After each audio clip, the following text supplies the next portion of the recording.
Friends, कैसे हैं आप लोग। Welcome to Queen Stories World. एक ऐसी दुनिया है जहाँ हर स्टोरी को टच करती है, हर इमोशन पे रखता है, हर कैरेक्टर हमेशा रह जाता है। यहाँ हम आप लोगों को मिलेगा रीबूट स्टोरीज जो एक दूसरा जन्म बदला और धोखा और बदले नफरत की शुरुआत बड़ी स्टोरीज। तो बस रिलैक्स कीजिए, ड्रीम टेल्स क्वीन स्टोरी का हिस्सा बन जाए। आपको ये फैमिली ड्रामास की स्टोरी सुनना है तो बस क्वीन स्टोरी आपके लिए है। तो बस जल्दी से क्वीन स्टोरी की स्टोरीज सुन के बताइए कि कैसा लगा आपको। सो कमेंट करना बिल्कुल मत भूलिए, लाइक कीजिए, शेयर कीजिए और सब्सक्राइब करना बिल्कुल भी मत भूलिए और बेल आइकन भी प्रेस करना मत भूलिए ताकि हर मेरा सबसे पहले हर अपडेट सबसे पहले आप तक पहुँचे। So let's go to the Green Stories world in the beautiful journey of the stories. Bye. Lecture 21 ऊंची उड़ान। अब तक आपने पढ़ा कि कैसे वृषांक राजेश सर को सबक सिखाकर कॉलेज से मीटिंग के लिए निकल जाता है। वहीं मिस्टर हेमंत वृषांक की कंपनी पहुंच जाते हैं मीटिंग के लिए, लेकिन जैसे ही उन्हें पता चलता है कि वृषांक कॉलेज में पढ़ने वाला एक 21 साल का बच्चा है तो वो इस बात से गुस्सा हो जाते हैं और वहां से जाने लगते हैं, लेकिन विशाल के कहने पर रुक जाते हैं। वहीं वृषांक ऑफिस पहुंच मिस्टर हेमंत को अपनी प्रेजेंटेशन देता है। अब आगे हेमंत जी के पूछने पर वृषांक मुस्कुराते हुए कहता है, तो अब हम आते हैं मेन पॉइंट पर। अब जैसा कि हमें पता है कि हम उस अनाथ आश्रम को वहां से हटा नहीं सकते, तो हम उस आश्रम का इस्तेमाल करेंगे। जिसे सुन हेमंत जी को कुछ समझ नहीं आता तो वो पूछते हैं, तुम कहना क्या चाहते हो। जिस पर वृषांक कहता है, मिस्टर हेमंत मैं आपको न्यूज पेपर की 2 हेडलाइन के बारे में बताता हूँ, आप मुझे बताएगा कि आप किस न्यूज को पढ़ना और सराहना पसंद करेंगे। पहली की शहर के मशहूर बिजनेसमैन ने एक अनाथ आश्रम को हटाकर बनाया शॉपिंग मॉल। दूसरी की शहर के मशहूर बिजनेसमैन ने अनाथ आश्रम को न हटाकर बनाया शॉपिंग मॉल, जिसमें अनाथ आश्रम के बच्चों के बनाए सामान भी बिकेंगे। ये बोल वो हेमंत जी से पूछता है, तो बताए मिस्टर हेमंत कि आप किसी खबर को पढ़कर खुश होंगे और मीडिया किस खबर को जहां महत्व देगी। जिसे सुन मिस्टर हेमंत को अभी कुछ समझ नहीं आया होता तो वो बोलते हैं, तुम कहना क्या चाहते हो, साफ साफ कहो। जिस पर वृषांक कहता है, सर मैं ये कहना चाहता हूँ कि हम अनाथ आश्रम को अपनी पब्लिसिटी के लिए इस्तेमाल करेंगे, जिससे मीडिया का अटेंशन अपने आप ही हम पर आ जाएगा, जिसके बाद आपको मार्केटिंग के लिए एक भी पैसा नहीं खर्च करना पड़ेगा और इस मार्केटिंग का फायदा उठाकर आप अपने शॉपिंग मॉल के शोरूम महंगे दाम पर भी बेच सकते हैं, जिससे आपको फायदा भी होगा। लेकिन आपको अपने मॉल में एक शोरूम उन अनाथ बच्चों के बनाए हुए चीजों के लिए छोड़ना होगा, जिससे आपको और ज्यादा पब्लिसिटी मिलेगी। ये सुन मिस्टर हेमंत पूछते हैं, लेकिन कोई इतने महंगे शोरूम क्यों खरीदेगा। जिस पर वृषांक कहता है, स्टेटस। मिस्टर हेमंत स्टेटस ये ऐसी चीज है जिसके लिए आज हम कुछ भी करने को तैयार है। जब आपके शॉपिंग मॉल की इतनी और इस तरह की पब्लिसिटी होगी तो उसमें कंपनी शोरूम लेने के लिए आपको आपके मुंह मांगी कीमत देगी। लेकिन अगर आपको ये लगता है कि ऐसा कौन करेगा तो मेरे एक सवाल का जवाब दीजिएगा, सच सच। आपको को तो पता ही होगा कि शहर में नॉर्थ साइड एक शॉपिंग मॉल खुला है और आप इस शहर के फेमस शॉपिंग मॉल के बारे में भी जानते हैं। तो आप मुझे बताइए कि अगर आपको मौका मिलता है कि इन दोनों ही मॉल में जगह खाली है तो आप किस मॉल में जगह खरीदना चाहेंगे, जबकि उस फेमस मॉल की जगह थोड़ी महंगी है। ये सुन मिस्टर हेमंत सोच में पड़ जाते हैं। वही विशाल तो मीटिंग के शुरू होते ही वृषांक को हैरानी से देखे जा रहा था। उसके इस तरह के प्रेजेंटेशन से वो और ज्यादा हैरान हो जा रहा था और उसे रह रहकर पुराने वृषांक की याद आ रही थी, क्योंकि उस वृषांक का भी कुछ यही तरीका था अपने क्लाइंट को मनाने का। वो ये सोचकर काफी हैरान रह हो जाता है कि इन दोनों में कितनी समानता है। वही मिस्टर हेमंत कहते हैं, ये भी कोई पूछने की बात है, मैं उस फेमस मॉल में ही जगह लूंगा। ये सुन वृषांक पूछता है, क्यों। जिस पर मिस्टर हेमंत कहते हैं, अरे क्योंकि वो पहले से ही फेमस है तो वहाँ कस्टमर भी तो ज्यादा आएंगे। ये बोलते ही वो चुप हो जाते हैं क्योंकि उनको उनके सवाल का जवाब मिल जाता है। वही वृषांक भी मुस्कुरा देता है और कहता है, बिल्कुल, बाकी भी इसीलिए खरीदेंगे। तो अब बताया आप क्या कहते हैं इस बारे में। ये सुन मिस्टर हेमंत कुछ सोचने के बाद कहते हैं, लेकिन क्या इस तरह बच्चों का फायदा उठाना अपने बिजनेस के लिए सही रहेगा। जिस पर वृषांक कह रहा है, ऐसा करके हम उन्हें भी तो मौका दे रहे हैं अपनी काबिलियत दिखाने का। आपने शायद उस आश्रम में उन बच्चों के बनाए चीजों को देखा नहीं, वरना आप इस तरह की बातें नहीं करते। तो अब बताए, क्या अब भी आप ये डील साइन नहीं करना चाहते। ये सुन फिर से मिस्टर हेमंत कुछ सोचने लगते हैं। वही विशाल अपनी सांसें रोके उन्हें ही देखने लगता है कि उनका जवाब क्या होगा। टेंशन तो वृषांत को भी थी, लेकिन वो उसे अपने चेहरे पर दिखा नहीं रहा था। कुछ देर बाद मिस्टर हेमंत बहुत सोचने के बाद कहते हैं, डील कब साइन करनी है। ये सुन जहां विशाल के चेहरे पर खुशी आ जाती है, वहीं विशांत भी अंदर ही अंदर खुश हो जाता है और मुस्कुराते हुए कहता है, मैं आपको शिकायत को कोई मौका नहीं दूंगा। और फिर विशाल से कहता है, विशाल वो कॉन्ट्रैक्ट पेपर्स लाओ, हम डील आज ही साइन करते हैं। ये सुन हेमंत जी हैरान हो जाते हैं और पूछते हैं, तुम्हें इतना यकीन कैसे था कि मैं मान ही जाऊंगा। जिस पर विशांत मुस्कुराते हुए कहता है, इसकी दो वजह है। पहली ये कि इस तरह की प्रॉब्लम वाली डील कोई भी कंपनी नहीं लेती। दूसरा ये कि अगर कोई कंपनी ले भी लेती तो वो भी उस बिल्डिंग को खरीदने को कहती, और वो बिल्डिंग मैंने पहले ही खरीद ली थी, तो आपके पास कोई चारा नहीं था हमारी बात मानने के अलावा। मिस्टर हेमंत ये सुन शॉक हो जाते हैं और हैरानी भरे चेहरे से विशांत को देखने लगते हैं, जिसे देख विशांत कहता है, ऐसे क्या देख रहे हैं मिस्टर हेमंत, मैं कोई दांव हारने के लिए नहीं चलता, और वैसे भी ऐसा करके आप अपनी इज्जत समाज में और बढ़ा ही रहे हैं, जिससे आपको ही अगले प्रोजेक्ट में फायदा होगा। ये सुनकर तो हेमंत जी और भी हैरान हो जाते हैं कि विशांत को उनके बारे में सब पता है। जिस पर हेमंत जी पूछते हैं, तो तुमने मेरे बारे में सब पता कर लिया था। जिस पर विशांत कहता है, हाँ थोड़ा बहुत, और यही वजह है कि मैं आपके साथ ये प्रोजेक्ट कर रहा हूँ, क्योंकि आप एक अच्छे इंसान हैं जो बिजनेस के साथ साथ लोगों का भला भी सोचते हैं। ये सुन मिस्टर हेमंत मुस्कुराते हैं और उन्हें विशाल की कही बात याद आती है कि आप जब इस मीटिंग रूम से बाहर निकलेंगे तो कभी भी हमारे बॉस को भूल नहीं पाएंगे। हेमंत जी विशांत से काफी प्रभावित थे, क्योंकि इतनी सी उम्र में उसके अंदर इतनी काबिलियत देख उन्हें यकीन हो चला था कि वो इस छोटी जगह के लिए नहीं बना और एक दिन जरूर कुछ बड़ा करेगा। डील साइन होने के बाद मिस्टर हेमंत वहां से जाने लगते हैं तो विशाल उन्हें नीचे तक छोड़ने आता है। कार में बैठने से पहले वो विशाल से कहते हैं, सही कहा था तुमने, ये बच्चा कोई भूलने की चीज नहीं है, ये इन छोटी छोटी उड़ानों के लिए नहीं बना, ये तो ऊंची उड़ान भरने वाला पक्षी है, और मुझे खुशी है कि उसे इस उड़ान का पहला साक्षी मैं हूँ। ये सुन विशाल मुस्कुराता है। मिस्टर हेमंत वहां से निकल जाते हैं तो विशाल विशांत के पास आता है, जो कुछ काम कर रहा था। विशाल को आता देख विशांत कहता है, विशाल तुम जाकर आज उस बिल्डिंग के ऑनर से पेपर पर साइन करा लो। जिस पर विशाल कहता है, ठीक है सर, लेकिन सर। ये बोल विशाल चुप हो जाता है तो विशांत पूछता है, क्या बात है विशाल, कुछ कहना चाहते हो। जिस पर विशाल कहता है, सर इस प्रोजेक्ट की कॉस्ट वाकई में काफ़ी कम है, ऐसे में हम मटेरियल्स भी सही से नहीं खरीद पाएंगे। जिसे सुन विशांत कहता है, उसकी चिंता तो मत करो, मुझे पता है कि हमें कम दाम पर अच्छा मटेरियल कहाँ मिल सकता है। ये सुन विशाल पूछता है, कहाँ सर। जिस पर विशांत कहता है, अनवर भाईजान के पास। ये नाम सुनकर तो विशाल और भी ज़्यादा हैरान हो जाता है, क्योंकि अनवर VRS कंपनी को मटेरियल सप्लाई करता था, लेकिन वो तो किसी को भी नहीं सप्लाई करता था, तो इसे कैसे पता कि अनवर भाईजान इसे मटेरियल सप्लाई कर सकते हैं। जिस पर विशाल पूछता है, लेकिन सर वो तो सिर्फ VRS कंपनी को ही मटेरियल सप्लाई करते हैं। जिस पर विशांत कहता है, मुझे पता है, लेकिन शायद तुम्हें लेटेस्ट न्यूज नहीं पता, VRS कंपनी ने अनवर से माल लेने के लिए मना कर दिया है, जिसके बाद अनवर जी मुश्किल हालात से गुजर रहे हैं। ऐसे में हम उन्हें अपना ऑफर देंगे तो वो मना नहीं कर पाएंगे, और तुम्हें तो पता ही है कि उनके मटेरियल की क्वालिटी कितनी अच्छी होती है, इससे हम कम दाम पर अच्छा माल खरीद पाएंगे। ये सुन विशाल वहां से अनवर जी को कांटेक्ट करने के लिए निकल जाता है, लेकिन विशाल को अब थोड़ा थोड़ा शक होना शुरू हो जाता है कि हो ना हो इस विशांत को उस विशांत से कुछ ना कुछ तो लेना देना जरूर है। वो अपने आप से कहता है, पता करना होगा। तो क्या होगा आगे, और क्या विशाल कभी विशांत का सच जान पाएगा, या फिर उसे किसी और ही तरह की गलतफहमी हो जाएगी। जानने के लिए पढ़ते रहिए हमारी कहानी, जिसका नाम है rebirth of love and trust. मिलते हैं अगले भाग में, तब तक के लिए नमस्कार। चैप्टर 22 अपनेपन का एहसास। अब तक आपने पढ़ा कि कैसे विशांत ने अपने कमाल के प्लान से मिस्टर हेमंत को डील के लिए राजी कर लिया था, जिसके बाद वो डील साइन कर वहां से निकल गए। तो वही विशांत ने विशाल से मटेरियल के लिए अपने पुराने भरोसेमंद सप्लायर अनवर जी से बात करने को कहा।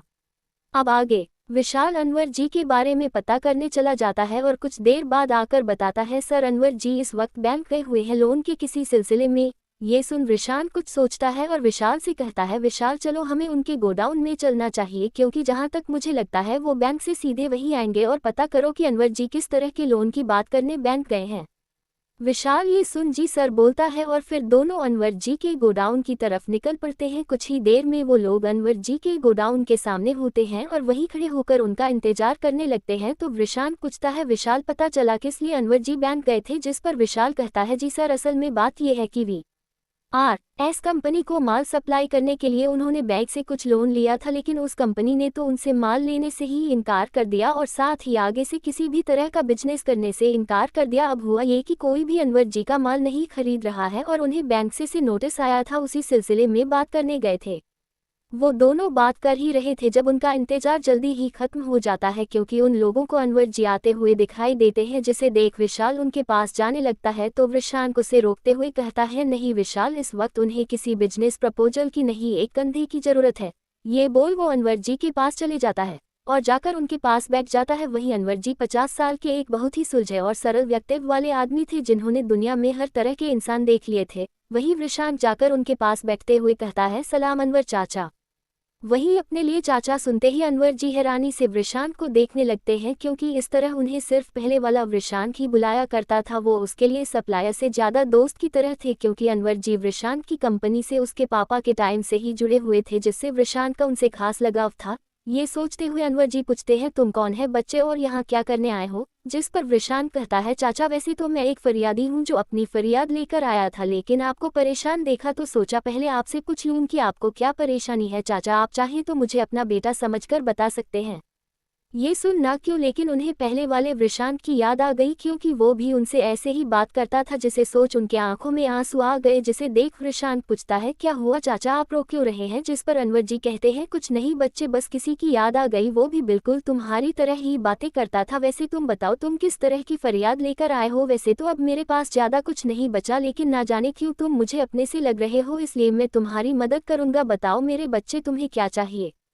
जिस पर वृषांक कहता है, वो तो मैं आपको बता दूंगा, लेकिन चाचा पहले आप मुझे बताइए कि आप क्यों परेशान थे। जिस पर अनवर जी अपना सिर झुका लेते हैं और एक ठंडी आन भरते हुए कहता है, अब क्या बताऊं बेटे, बहुत मुश्किल में हूं आजकल। जब से VRS कंपनी ने हमसे नाता तोड़ा है, दुखों का तो जैसे पहाड़ ही टूट पड़ा हम पर। ये सुन वृषांक को बहुत दुख होता है कि उनके सबसे करीबी आज इतने दुख में है और वो चाह कर भी कुछ नहीं कर पा रहा है।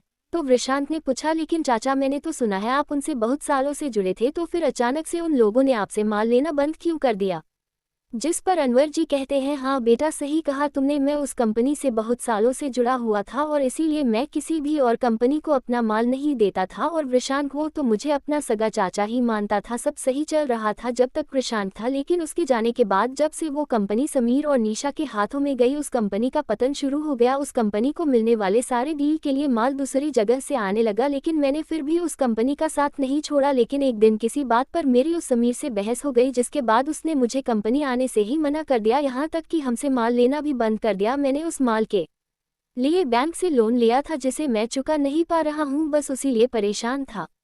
जिस पर वृषांक कहता है, आपके साथ इतना कुछ हो गया और निशा जी ने कुछ नहीं कहा। जिस पर अनवर जी गुस्से में कहते हैं, नाम भी मत लो उस लड़की का मेरे सामने, वो तो इंसान के भेष में शैतान है। शैतान पहले मेरे भोले भाले वृषांक को अपने प्यार के जाल में फंसाया, फिर उसके जाने के बाद समीर से रिश्ता जोड़ लिया। मुझे तो वो लड़की पहले से ही कुछ सही नहीं लगती थी, लेकिन मैंने वृषांक की खुशी के लिए उसे कुछ नहीं कहा। ये सब सुन वृषांक को अपने आप पर बहुत गुस्सा आ रहा था कि उसके एक गलत फैसले की वजह से कितनी जिंदगियां बर्बाद हो गई। वो ये सब सोच ही रहा था जब अनवर जी ने कहा, अरे छोड़ो ये सब, वैसे तुम बताओ बच्चे, तुम कुछ कह फरियाद कर रहे थे, बताओ तुम्हें क्या चाहिए? मेरे बस में होगा तो मैं तुम्हें जरूर दूंगा। जिसे सुन वृषांक अनवर जी का हाथ पकड़ते हुए कहता है, चाचा मुझे जो चाहिए वो बस आप ही दे सकते हैं मुझे। जिसे सुन अनवर जी कहते हैं, ऐसी क्या चीज़ है जो सिर्फ मैं तुम्हें दे सकता हूँ?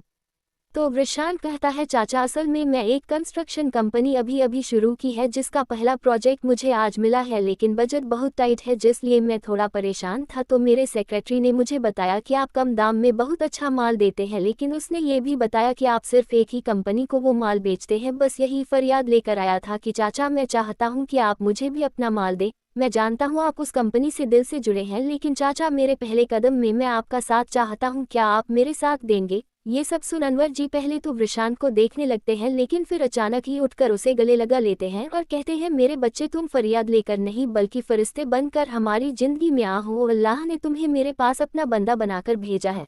मैं तुम्हारी नहीं बल्कि तुम मेरी मदद करने आए हो। मैं तो वैसे भी कल ये सब बेचने वाला था, लेकिन तुम अचानक से मेरे जिंदगी में मसीहा बनकर आ गए। मैं जरूर मदद करूंगा तुम्हारी। तुम बताओ तुम्हें कितना माल चाहिए? मेरे बच्चे मैं तुम्हें मार्केट से कम दाम में माल दूंगा। ये सुन वृषांक के चेहरे पर मुस्कान आ जाती है, तो वो कहता है, चाचा मैं चाहता हूँ कि अब से आप हमें हर बार माल दिया करें। जिस पर अनवर जी मुस्कुराते हुए कहते हैं, क्यों नहीं मेरे बच्चे, मैं जरूर दूंगा तुम्हें। फिर अपने सिर पर मारते हुए कहते हैं, अरे देखो मैं भी कितना भुलक्कड़ हूँ, तुमसे इतनी बातें कर ली लेकिन तुम्हारा नाम तो पूछा ही नहीं, तुम्हारा नाम क्या है मेरे बच्चे? जिस पर वृषांक उन्हें बताता है, चाचा मेरा नाम वृषांक पांडे है और मेरी कंपनी का नाम RP कंस्ट्रक्शन है। वृषांक का नाम से अनवर जी के चेहरे पर से हंसी गायब हो जाती है और वो एकटक वृषांक को देखने लगते हैं। वृषांक भी समझ जाता है कि अनवर जी उसका ये सोच रहे हैं कि वो उनका फायदा उठाने के लिए ये सब बोल रहा है, तो वो तुरंत कहता है, चाचा मैं जानता हूँ आप सोच रहे होंगे कि मैंने आपसे फायदा उठाने के लिए ये सब बोल है, लेकिन चाचा मेरा यकीन मानिए, मेरा नाम वृषांक ही है, आज से नहीं बल्कि हमेशा से। और मैं तो आज से पहले ये जानता भी नहीं था कि आपके जिंदगी में भी कोई वृषांक नाम का इंसान था जिससे आप बहुत प्यार करते थे। वृषांक की बातें सुन अनवर जी के चेहरे पर वापस हंसी आ जाती है। वो कहते हैं, बच्चे मैं जानता हूँ तुम ऐसे नहीं है, बल्कि मैं तो ऐसा कुछ सोच भी नहीं रहा था। उम्र के इस पड़ाव में मैं लोगों की आंखें देखकर ही उनके इरादे भांप जाता हूँ और तुम मुझे बिल्कुल वैसे नहीं लगे। ये सुन वृषांक तो तसल्ली होती है, तो वो बाकी की बातें कल ऑफिस में करने को कह जाने लगता है। उसे जाने का बिल्कुल भी मन नहीं था, क्योंकि उसके इस शरीर में आने के बाद से उसे आज तक कोई भी अपना नहीं मिला था। उसे हमेशा अनजान चेहरे ही दिखे थे, लेकिन आज जब उन्हें अपने जान पहचान का चेहरा दिखा तो वो बहुत भावुक हो उठा था। लेकिन वो वहां से बिना कुछ कहे जाने लगता है, क्योंकि अगर वो यहाँ कुछ देर और रुका तो अपने आप को कंट्रोल नहीं कर पाएगा और रो देगा। वहीं अनवर जी उसे जाते देख पीछे से बोलते हैं, वृषांक बच्चे आराम से और ध्यान से जाना, ठीक है। वृषांक का इतना सुनना था कि वो भागकर अनवर जी के गले लगकर उसने जो अब तक अपने आप को रोक कर रखा था जोर जोर से रो पड़ा। ये सब देख अनवर जी और विशाल दोनों हैरान थे। जहां अनवर जी को ये समझ नहीं आ रहा था कि आखिर उसे क्या हुआ, वही विशाल इसलिए हैरान था क्योंकि उसने इतने दिनों में कभी वृषांक को इस तरह एक्ट करने नहीं देखा। वही वृषांक के सब की परवाह न करते हुए अनवर जी के गले लग रो रहा था। उसे ऐसा लग रहा था कि जैसे किसी छोटे बच्चे को मेले में उसके माँ बाप बिछड़ गए हों और अचानक से वो उनके सामने आ गए हों। तो क्या होगा आगे जानने के लिए पढ़ते रहिए हमारी कहानी, जिसका नाम है rebirth of love and trust. मिलते हैं अगले भाग में, तब तक के लिए नमस्कार। 23 एक्सीडेंटल किस। अब तक आपने पढ़ा कि कैसे मिस्टर हेमंत से डील साइन करने के बाद विशाल उसे बजट टाइट होने के बारे में बताता है, जिसके बाद वृषांक उन्हें अनवर जी के बारे में बताता है और उनसे बात करने का बोलता है, जिसे बाद वो दोनों मिलकर अनवर जी से बात करने जाते हैं, जहां उन्हें पता चलता है कि वो तो पहले से ही काफ़ी मुसीबत है, जिसके बाद दोनों लोग एक दूसरे की मदद करने को तैयार हो जाते हैं। वहीं वृषांक बहुत दिन बाद किसी अपने को देखकर बहुत भावुक हो जाता है।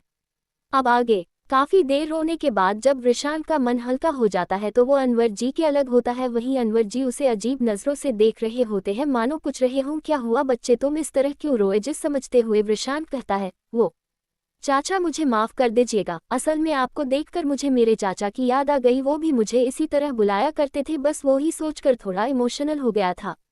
ये सुन अनवर जी मुस्कुराते हुए कहते हैं, कोई बात नहीं बच्चे, मैं भी तो तुम्हारे चाचा जैसा ही हूँ, तुम्हें माफ़ी मांगने की कोई ज़रूरत नहीं है, हम कल मिलते हैं। ये सुन वृषांक वहाँ से विशाल के साथ निकल जाता है। कार में विशाल वृषांक से कहता है, सर मटेरियल की प्रॉब्लम तो सॉल्व हो गई, हम काम कब से शुरू कर सकते हैं। जिस पर वृषांक कहता है, जितनी जल्दी हो सके, और हाँ इस खबर को न्यूज एजेंसी तक पहुँचा दो जिससे हमें ही फायदा होगा। ये सुन विशाल कहता है, ठीक है सर। इन सब काम को करते करते काफ़ी देर हो जाती है, तो विशाल पूछता है, सर आपको घर ड्रॉप कर दूँ। घर शब्द सुनते ही वृषांक को अचानक भाव्या का चेहरा नज़रों के सामने घूम जाता है, जिससे वो ना चाहते हुए भी मुस्कुराने लगता है। वहीं विशाल अभी भी जवाब का इंतजार कर रहा था, तो वृषांक कहता है, हाँ विशाल मुझे घर छोड़ दो और कल जल्दी ही ऑफिस के लिए निकल जाना, हमें जितनी जल्दी हो सके ये प्रोजेक्ट शुरू करना है।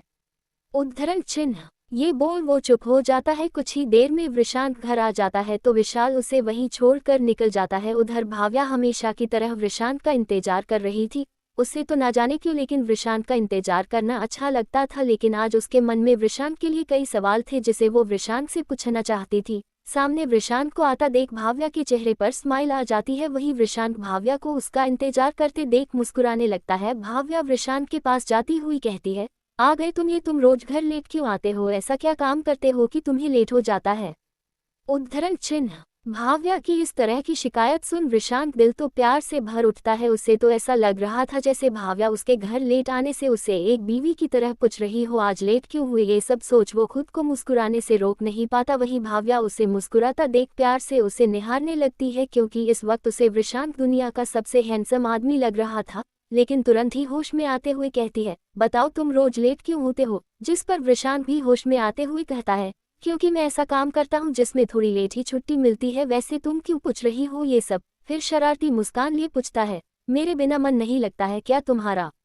जिसे सुन भाव्या झेप जाती है और इधर उधर देखने लगती है। अपनी झेप मिटाने के लिए वो वृषांक से आज कॉलेज में हुए इंसिडेंट के बारे में पूछने का सोचती है और पूछती है, वृषांक तुम्हें उस सवाल का जवाब कैसे पता था जिसका जवाब आज तक कोई नहीं जान पाया था, और तुम्हें राजेश सर के बारे में इतना कैसे पता। ये सुनते ही वृषांक अपने मन में खुद को डांटते हुए कहता है, बस हो गया, और बनकूल अब दे जवाब भाव्या के सवालों का। लेकिन फिर अपने आप को शांत करते हुए और बिना नजरें मिलाए कहता है, ओ असल में मैं भी वो सवाल मैगजीन में देख लिया था और फिर उसका हल ढूंढने में लगा था। ये सच है कि उसे सिर्फ एक ही इंसान ने हल किया था जो उस जवाब को रजिस्टर नहीं करवा पाया, लेकिन जिस इंसान ने उस मैथ चैंपियनशिप की सवालों को चेक किया था उसने उस हल की फोटो ले ली थी और अपने साइट पर डाल दी थी जहां से मुझे वो हल मिला। लेकिन फिर जैसे ही वो सवाल मैगजीन में छपा उसने वो फोटो वहां से हटा दी, लेकिन तब तक मैं देख चुका था। उद्धरण चिन्ह। और रही बात राजेश सर के बारे में जानने की, तो तुम्हें शायद मालूम नहीं, लेकिन राजेश सर हमारे घर के पास ही रहते हैं और उनके गुरु भी वहीं रहते थे। इसी वजह से मैंने उन्हें वहां कई बार देखा था, लेकिन कभी बात नहीं की, तो बस इसीलिए उनके बारे में जानता हूं। और अगर अब तुम्हारे सवाल खत्म हो गए हों तो क्या मैं अंदर जा सकता हूं? वो क्या है ना, मुझे बहुत भूख लगी है, वृषांक ने भाव्या के और सवालों से बचने के लिए कहा, जिसे सुन भाव्या कहती है, हाँ हाँ क्यों नहीं, मैं भी ना भूल ही गई थी, तुम्हें भूल भी लगी होगी, तुम चलो मैं तुम्हारे लिए खाना लगाती हूँ। ये बोल वो किचन की तरफ चली जाती है। वहीं वृषांक भी चेंज करने चला जाता है। चेंज करके आने बाद वो खाने बैठ जाता है। वहीं भाव्या उसे खाते हुए देखने लगती है। खाना खत्म करने के बाद भाव्या प्लेट को किचन में रख कर आ रही थी। वृषांक अपने फोन में कुछ देख रहा था और भाव्या उसे देख रही थी। उसे देखने के चक्कर में उसे दिखाई ही नहीं दिया और वो नीचे कालीन में फंस कर गिरने लगी, जिसे देख वृषांक भी उसे बचाने के लिए आगे आ गया, लेकिन तब तक बहुत देर हो चुकी थी। भाव्या वृषांक को लेकर नीचे गिर चुकी थी, जिससे उन दोनों के लिप्स एक दूसरे से जुड़ जाते हैं और दोनों ना चाहते हुए भी एक दूसरे को किस कर बैठते हैं। वहीं जैसे ही दोनों एक दूसरे को किस करते हैं, दोनों के ही शरीर में कर्ट सा दौड़ जाता है, जिससे दोनों के दिल किसी बुलेट ट्रेन से भी ज्यादा फास्ट दौड़ रहे थे। वो दोनों तो इतने शौक में थे कि दोनों ही ये भूल गए कि वो दोनों एक दूसरे को अभी भी किस कर रहे थे, या यूं कहो कि दोनों एक दूसरे से अलग होना ही नहीं चाहते थे, क्योंकि दोनों के लिए ही ये पल बहुत खास था। लेकिन वृषांक जल्दी से रिएक्ट करता है और भाव्या को अपने ऊपर से हटने को कहता है, लेकिन भाव्या तो अभी अभी हुए उस किस के खुमारी में थी, उसे तो वृषांक की बातें सुनाई ही नहीं दे रही थी। तो वृषांक उसे हिलाते हुए कहता है, भाव्या उठो। ये सुन भाव्या होश में आती है। अब उसे वृषांक से नजरें मिलाने में भी शर्म आ रही थी। वो जल्दी से उठकर वहां से अपने कमरे की ओर भाग जाती है। वहीं वृषांक उसे इस तरह भागते हुए देख मुस्कुराने लगता है और मुस्कुराते हुए ही अपने कमरे में चला जाता है और जाकर बेड पर अभी अभी हुए उस एक्सीडेंटल किस के बारे में ही सोचे जा रहा होता है। उसे ना जाने क्यों, लेकिन भाव्या को किस करने में कोई असहजता महसूस नहीं हुई थी, बल्कि उसे तो ऐसा लगा जैसे किसी प्यासे को पानी मिल गया हो। वहीं पिछले जन्म में जब निशा वृषांक को किस करने की कोशिश करती थी, तो ना जाने क्यों उसे वो सब बिल्कुल अच्छा नहीं लगता था। ये सोच वो अपने मन में कहता है, क्या निशा सच कह रही थी कि मैंने उससे कभी प्यार किया ही नहीं? क्यों मुझे उसके साथ रह भी वो सुकून नहीं मिलता था जो मुझे भाव्या के साथ आता है? क्यों मुझे भाव्या का नज़दीक आना असहज नहीं करता है? क्या सच में मैंने निशा से प्यार किया ही नहीं था? वो ये सब सोच ही रहा होता है कि उसे आज अनवर जी के साथ हुई मुलाकात याद आ जाती है और अचानक से उसके मन में गुस्से भर उठता है और वो गुस्से से कहता है, उस समीर की इतनी हिम्मत की अनवर चाचा से बदतमीजी से बात की, उसे तो मैं छोड़ूंगा नहीं, गिन गिन कर हिसाब लूंगा उससे, उसे मारूंगा नहीं बल्कि जिंदा रख कर तड़पाऊंगा। ये सब सोचते सोचते उसे ना जाने कब नींद आ जाती है। वही भाव्या भाग अपने कमरे में आ जाती है और सीधा बाथरूम की तरफ जाती है और सामने लगे आईने में खुद को देखती है और फिर अभी अभी हुए उस किस को याद करते ही अपने आप ही उसके हाथ उसके होठों की तरफ बढ़ जाते हैं। उस किस को याद करते ही भाव्या शर्मा जाती है और अपने आप से कहती है, मैंने कभी नहीं सोचा था कि मेरी लाइफ की पहली किस इस तरह होगी। ये सोच वो खुद से ही शर्माने लग जाती है, लेकिन ना जाने लेकिन उसे ये सब गलत नहीं लग रहा था और वो खुद से कहती है, ये मुझे क्या हो रहा है, मेरी पहली किस इस तरह से एक्सीडेंटल किस में बदल गई, लेकिन मुझे बुरा क्यों नहीं लग रहा है? क्या सच में मुझे वृषांक से प्यार हो गया है? ये सोचते ही उसके मन में एक अलग ही गुदगुदी सी होने लगती है। ऐसी फीलिंग आने लगती है जैसे वो मूविंग व्हील पर सवार हो, लेकिन फिर खुद से ही कहती है, नहीं भाव्या, इतनी जल्दी इस फीलिंग को प्यार का नाम मत दे। हो सकता है तू बस उससे अट्रैक्ट हो इसलिए ये सब महसूस कर रही हो, अभी खुद को थोड़ा और टाइम दे। फिर कहती है, अब मैं कल विशी को फेस कैसे करूंगी? ये सब सोचते सोचते वो भी नींद की आगोश में चली जाती है। दोनों के ही दिल में प्यार की चिंगारी लग चुकी थी, लेकिन दोनों ही इस बात को मानने से इनकार कर रहे थे। देखते हैं आगे इनकी किस्मत की क्या लिखा है। जानने के लिए पढ़ते रहिए हमारी कहानी जिसका नाम है rebirth of love and trust. मिलते हैं अगले भाग में, तब तक के लिए नमस्कार। लेक्चर 24 मिशन मुस्कान। अब तक आपने पढ़ा कि कैसे वृषांक अपने टाइट बजट की प्रॉब्लम को सॉल्व करता है और घर आता है जहां भाव्या के कुछ सवालों के जवाब देने के बाद वो वृषांक करता है, जिसके बाद जैसे ही वो दोनों जाने लगते हैं गलती से उनका किस हो जाता है, जिसे देख भाव्या वहां से भाग जाती है। अब आगे अगले दिन जहां वृषांक आराम से उठकर अपने काम करता है तो वही भाव्या तो आज वृषांक के सामने जाने से भी शर्मा रही थी। उसे कल रात की किस की याद आ जाती है जिससे वो अपने चेहरे पर हाथ रख लेती है। आज वो शर्मा की लाली के कारण कुछ ज्यादा ही खूबसूरत लग रही थी, जिसकी वजह से जब वो नाश्ते की टेबल पर आती है तो वृषांक को उसे देखता ही रह जाता है। वही भाव्या को भी वृषांक की नजरें खुद पर महसूस हो रही थी, जिससे वो और ज्यादा शर्मा रही थी, लेकिन मजाल है उसने आंखें एक बार भी उठाए हों। वही वृषांक भाव्या से कल रात के बारे में बात करना चाहता था, लेकिन भाव्या तो आज वृषांक को फुल इग्नोर करने के मूड में थी, या यूँ कहे कि उसकी हिम्मत ही नहीं हो रही थी कि वो वृषांक से बात कर सके। कार में वृषांक ने कई बार भाव्या से बात करने की कोशिश की, लेकिन वो हर बार वृषांक के बात करने से पहले ही कुछ और बोलने लगती। वृषांक भी समझ रहा था कि भाव्या उस बारे में बात नहीं करना चाहती, तो वृषांक भी कुछ नहीं बोलता। कॉलेज पहुंचने के बाद आज फिर सब भाव्या को देख हैरान रह जाते हैं, क्योंकि वो आज बाकी दिनों से ज्यादा खूबसूरत लग रही थी। रेड कलर के सूट में वो बहुत खूबसूरत लग रही थी, ऊपर से उसका गोरा चमकता चेहरा जिस पर शर्म के कारण आई हुई लाली उसकी सुंदरता और बढ़ा रही थी। वहीं खड़ा जसमीत तो उसे देख अपनी पलकें ही नहीं झपका पा रहा था। भाव्या के आते ही जाकर उसके सामने खड़ा हो जाता है, जिसे देख भाव्या का पारा हाई हो जाता है। वो गुस्से से कहती है, क्या है, मेरे सामने क्यों खड़े हो, हटो मेरे रास्ते से। जिसे जसमीत अनसुना कर देता है और कहता है, भगवान ने कितनी फुर्सत से बनाया है तुम्हें, तुम तो कसम से बवाल लग रही हो। ये बोल वो भाव्या को गंदी नजरों से देखने लगता है, जिसे देख भाव्या तो उससे नफरत सी होने लगी थी और उसकी घुरती आंखों से वो असहज होने लगी थी। वहीं जसमीत भाव्या को कुछ ना बोलता देख उसे छूने के लिए आगे बढ़ने लगता है, तो भाव्या और घबरा जाती है। जसमीत उसे छूने ही वाला होता है कि तभी कोई उसका हाथ पकड़ जोर से मोड़ देता है, जिससे एक तेज चीख के साथ जसमीत जमीन पर गिर जाता है। वहीं सब उसकी चीख सुन वहां इकट्ठा होने लगते हैं। वही भाव्या तो उसे आदमी को देखकर एक चैन की सांस लेती है। वह आदमी और कोई नहीं बल्कि अपना वृषांक ही था, लेकिन वो इस वक्त इतने गुस्से में था कि उसे देख भाव्या भी उससे डरने लगी थी। वहीं वृषांक जसमीत से कहता है, आगे से किसी भी लड़की को बिना उसकी इजाजत के छूने से पहले 100 बार सोचा समझे, क्योंकि शास्त्रों में लिखा है, जो मनुष्य स्त्री का सम्मान नहीं करता उसका अनादर करता है, वो अपने और अपने कुल का विनाशक बनता है। उदाहरण के लिए महाभारत और रामायण पढ़ लो, समझे, उनकी इज्जत करना सीखो, क्योंकि मनुष्य के जीवन का आधार ही एक स्त्री है जिससे तुम हुए हो। और आगे से भाव्या को छूने से पहले तो खुद ही को मौत के हवाले कर देना, क्योंकि फिर मैं तुम्हें नहीं छोड़ूंगा, समझे। वृषांक की बात वहां खड़े सभी लोग सुनते हैं और हैरान रह जाते हैं। वही भाव्या तो अभी भी डरी हुई थी, क्योंकि आज पहली बार उसने वृषांक को इतने गुस्से में देखा था। तभी वहां अनूप और मुस्कान भी आ जाते हैं। उन्होंने भी वृषांक की बातें सुन ली थी। जहां सब वृषांक को देखे जा रहे थे, वही वृषांक को तो जैसे उन सब से कोई मतलब ही नहीं था। वो आराम से भाव्या को वहां से लेकर मुस्कान के पास छोड़ कहता है, मुस्कान, भाव्या को क्लास में लेकर जाओ, मैं आता हूँ। जिसे सुन मुस्कान के अंदर हिम्मत नहीं थी कि वो कुछ भी वृषांक को बोल पाए, इसलिए तीनों वहां से निकल जाते हैं। वही वृषांक जब बाकी सबको देखता है तो सब अभी भी वहीं खड़े थे, जिसे देख वृषांक कहता है, क्या यहाँ कोई फिल्म चल रही है जो अभी तक यहीं खड़ो हो, चलो जाओ अपने अपने क्लास में। ये बोल वो वहां से निकल जाता है। वहीं जसमीत तो अभी अभी वहीं पड़ा था, उसके दोस्त उसे वहां से लेकर जाते हैं। इतनी मार खाने के बाद भी जसमीत नहीं सुधरा था। वो अपने आप से कहता है, तूने ये सही नहीं किया वृषांक, देखना मैं इसका बदला कैसे लेता हूँ, छोड़ लूंगा नहीं तुझे और उस भाव्या को, तो अब मैं अपने बिस्तर तक लाकर ही रहूंगा, देखा हूँ कैसे रोक पाता है मुझे।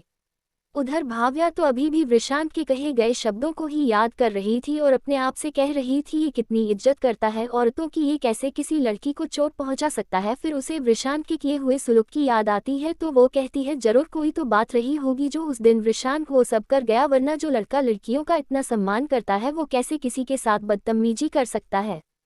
वहीं मुस्कान और अनूप भाव्या को इतना खोया देख उससे कुछ भी ना पूछना ही बेहतर समझते हैं। कुछ देर में क्लास शुरू हो जाती है और लगातार 3 क्लास चलती रहती है, जिसके बाद जाकर उन लोगों को थोड़ा टाइम मिलता है, जिसके बाद चारों कैंटीन जाते हैं। कोई भी सुबह हुई बात के बारे में बात नहीं कर रहा था, सब शांत थे। तो मुस्कान इतनी शांति देख सबका ध्यान भटकाने की कोशिश करते हुए वृषांक से कहती है, वैसे वृषांक, क्या तुम्हें भूख लगी है, मैं तुम्हारे लिए कुछ लाऊं। जिसे सुन भाव्या और अनूप का तो मुंह ही बन जाता है। वहीं वृषांक भी मुस्कान का इरादा समझ रहा था, तो वो भी मुस्कुराते हुए कहता है, नहीं मैं कुछ नहीं खाऊंगा, हाँ लेकिन चाय चलेगी। जैसे सुन मुस्कान कहती है, क्या यार वृषांक, तुम तो कुछ खाते ही नहीं हो, वैसे यहाँ के समोसे काफी अच्छे हैं, तुम्हें ट्राई करने चाहिए। जिसे सुन अनूप अपना मुंह बनाते हुए कहता है, अरे मोटी सीधे सीधे बोलना, तुझे समोसे खाने हैं, यूं बात घुमा क्यों रही है।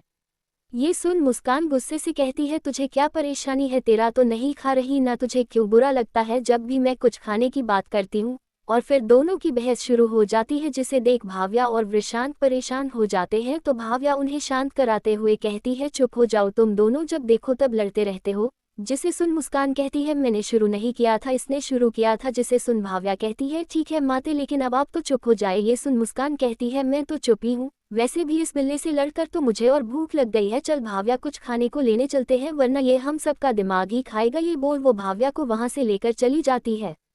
वहीं उसे जाता देख अनूप मुस्कुरा देता है, जिसे वृषांत देख लेता है। वहीं वृषांत को खुद को देखता पाकर अनूप इधर उधर देखने लगता है। तो वृषांत कहता है, जब तुम दोनों एक दूसरे से इतना प्यार करते हो तो कहते क्यों नहीं एक दूसरे को। ये सुन अनूप हैरान रह जाता है और हैरानी से पूछता है, तुम क्या कह रहे हो, मुझे कुछ समझ नहीं आ रहा है। जिस पर वृषांत कहता है, देखो अनूप, मुझसे झूठ बोलने की कोशिश तो करना मत, क्योंकि मैंने तो तुम्हारी आंखों में मुस्कान के लिए प्यार पहले ही दिन देख लिया था, लेकिन मैं ये समझ नहीं पा रहा हूँ कि तुम उससे कहते क्यों नहीं हो। जिसे पर अनूप शांत हो जाता है और एक गहरी सांस लेते हुए कहता है, मैं क्या करूं, कभी हिम्मत ही नहीं होती उससे कहने की, डरता हूं कि कहीं प्यार पाने के चक्कर में उसकी दोस्ती ना खो दूं। और वैसे भी मैं तो इसी में खुश हूं, एक ना एक दिन तो उसे मेरा प्यार देखागा ही, उस दिन का मैं इंतजार करूंगा। ये सुन वृषांत कहता है, अनूप ये असल जिंदगी है, कोई फिल्म नहीं कि किसी दिन मुस्कान तुम्हारा प्यार बिना कहे समझ जाएगी। कहीं ऐसा ना हो वो दिन कभी ना आए और एक दिन मुस्कान को कोई तुम्हारी आंखों के सामने से ले जाए। ये सुन अनूप कहता है, तो मैं क्या करूं, तुम्हें दिखता मेरा प्यार, भाव्या को दिखता है मेरा प्यार, तो उसे क्यों नहीं दिखता। जिसे सुन वृषांत कहता है, उसे भी है तुमसे प्यार, वो बस उस चीज को मानना नहीं चाहती है। ये सुन अनूप कहता है, तो मैं क्या करूं जिससे वो मुझसे अपने दिल बात कह सके, जिससे मुझे कुछ तो पता चले कि वो मुझे पसंद करती है भी या नहीं। जिसे सुन वृषांत कहता है, ये पता करने का एक तरीका है मेरे पास, इससे तुम्हें ना सिर्फ उसके दिल की बात पता चलेगी, यहाँ तक कि वो तुमसे कितना प्यार करती है ये भी पता चलेगा। लेकिन प्लान थोड़ा रिस्की है, उल्टा भी पड़ सकता है, तो कहो तुम तैयार हो। जिस पर अनूप कहता है, मुस्कान को किसी और के साथ जाते हुए देखने से तो कई गुना अच्छा है कि मैं एक बार कोशिश करके उसे अपने दिल की बात बता ही दूं। तुम प्लान बताओ, मैं रिस्क लेने को तैयार हूँ। ये सुन वृषांत उसे अपना प्लान बताता है। जिसे सुन अनूप खड़ा होते हुए कहता है, ये तुम क्या बकवास कर रहे हो, इससे तो अच्छा है मैं खुद ही उसे पाने के ख्वाब देखना छोड़ दूं, क्योंकि ये करके तो मैं वैसे भी उसे खो दूंगा। जिस पर वृषांत कहता है, देख लो अब तुम्हें रिस्क लेकर मुस्कान का जिंदगी भर साथ चाहिए या फिर कुछ ना करके जिंदगी भर का पछतावा। ये सुन अनूप कुछ देर सोचता है, फिर कहता है, मैं जिंदगी भर पछताना नहीं चाहता कि काश मैंने मुस्कान से अपने दिल की बात कही होती तो आज वो मेरे साथ होती। मैं तैयार हूँ। तो क्या होगा आगे और आखिर क्या प्लान बताया है वृषांत ने अनूप को जानने के लिए पढ़ते रहिए हमारी कहानी, जिसका नाम है rebirth of love and trust. मिलते हैं अगले भाग में, तब तक के लिए नमस्कार। 25 मुस्कान हट अनूप।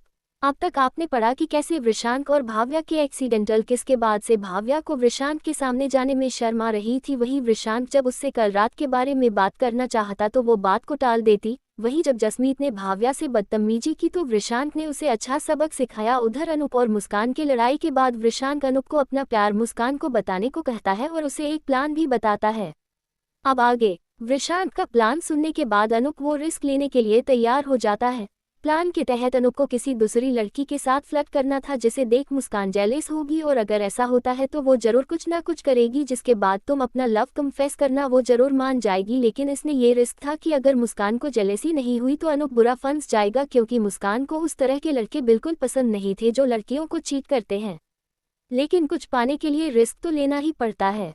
वहीं दूसरी तरफ मुस्कान और भाव्या खाने का ऑर्डर देने जाती है, जहां भाव्या मुस्कान से पूछती है, यार तू इतना लड़ती क्यों है अनूप से, तू जानती है ना वो तुझसे कितना प्यार करता है, तो फिर तू क्यों उसके साथ ऐसा करती है। जिस पर मुस्कान हैरान होते हुए कहती है, क्या कहा, वो मुझसे प्यार करता है, लेकिन तुझे कैसे पता, उसने तुझे कुछ बताया क्या। जिस पर भाव्या कहती है, इसमें बताना क्या है, मैं ये बात तो कॉलेज के पहले ही दिन से जानती हूँ कि वो तुझे पसंद करता है और मुझे पता है तू भी उसे पसंद करती है, तो कह क्यों नहीं देती।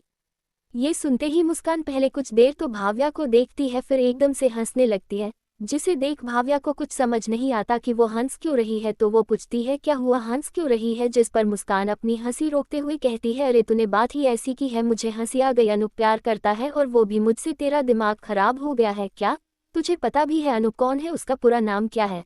अरे वो अनूप शर्मा है, अनूप शर्मा, शर्मा इंडस्ट्रीज का इकलौता वारिस। और शायद तुझे पता नहीं, वो भले ही हम सबके सामने सीधा बनता है लेकिन वो एक नंबर का प्लेबॉय है। तुझे पता है कॉलेज के अंदर को वो बहुत सीधा बनता है लेकिन कॉलेज के बाहर उसकी कितनी लड़कियों के साथ चक्कर है। वो हर रोज एक नई लड़की के साथ दिखता है। उसने तुझे कुछ बोला और तूने मान लिया। अरे मैं अनूप जैसे लड़कों को अच्छे से जानती हूँ, उनका दिल कभी एक लड़की के लिए नहीं धड़कता। उन्हें रोज नए खिलौने चाहिए खेलने के लिए। और मुझे पता है वो मेरे पीछे सिर्फ इसलिए पड़ा है क्योंकि मैं वो पहली लड़की हूँ जिसने उसे भाव नहीं दिया, इसलिए वो मेरे पीछे पड़ा है। जिस दिन मैं उसके बिस्तर तक चली गई ना, उसका प्यार भी खत्म हो जाएगा। तू बहुत भोली है भाव्या, जो तुझे उसकी सच्चाई नहीं दिखा। हाँ ये बात अलग है कि वो दोस्त कमाल का है लेकिन लड़का अच्छा नहीं है। अरे मुझे तो लगता है कि अगर मैं उसे ना मिली तो शायद वो तुझे ही अपना शिकार। इससे आगे वो कुछ बोल पाती उससे पहले ही किसी ने मुस्कान को एक जोर का थप्पड़ मार दिया, जिससे मुस्कान के साथ साथ भाव्या भी हड़बड़ा गई। वहीं जब दोनों ने अपना होश संभाला तो सामने और कोई नहीं बल्कि अनूप ही खड़ा था और उसके पीछे वृषांत खड़ा था। उसे भी मुस्कान के मुंह से ये सब सुन विश्वास नहीं है कि वो अनूप के बारे में ऐसा सोचती थी।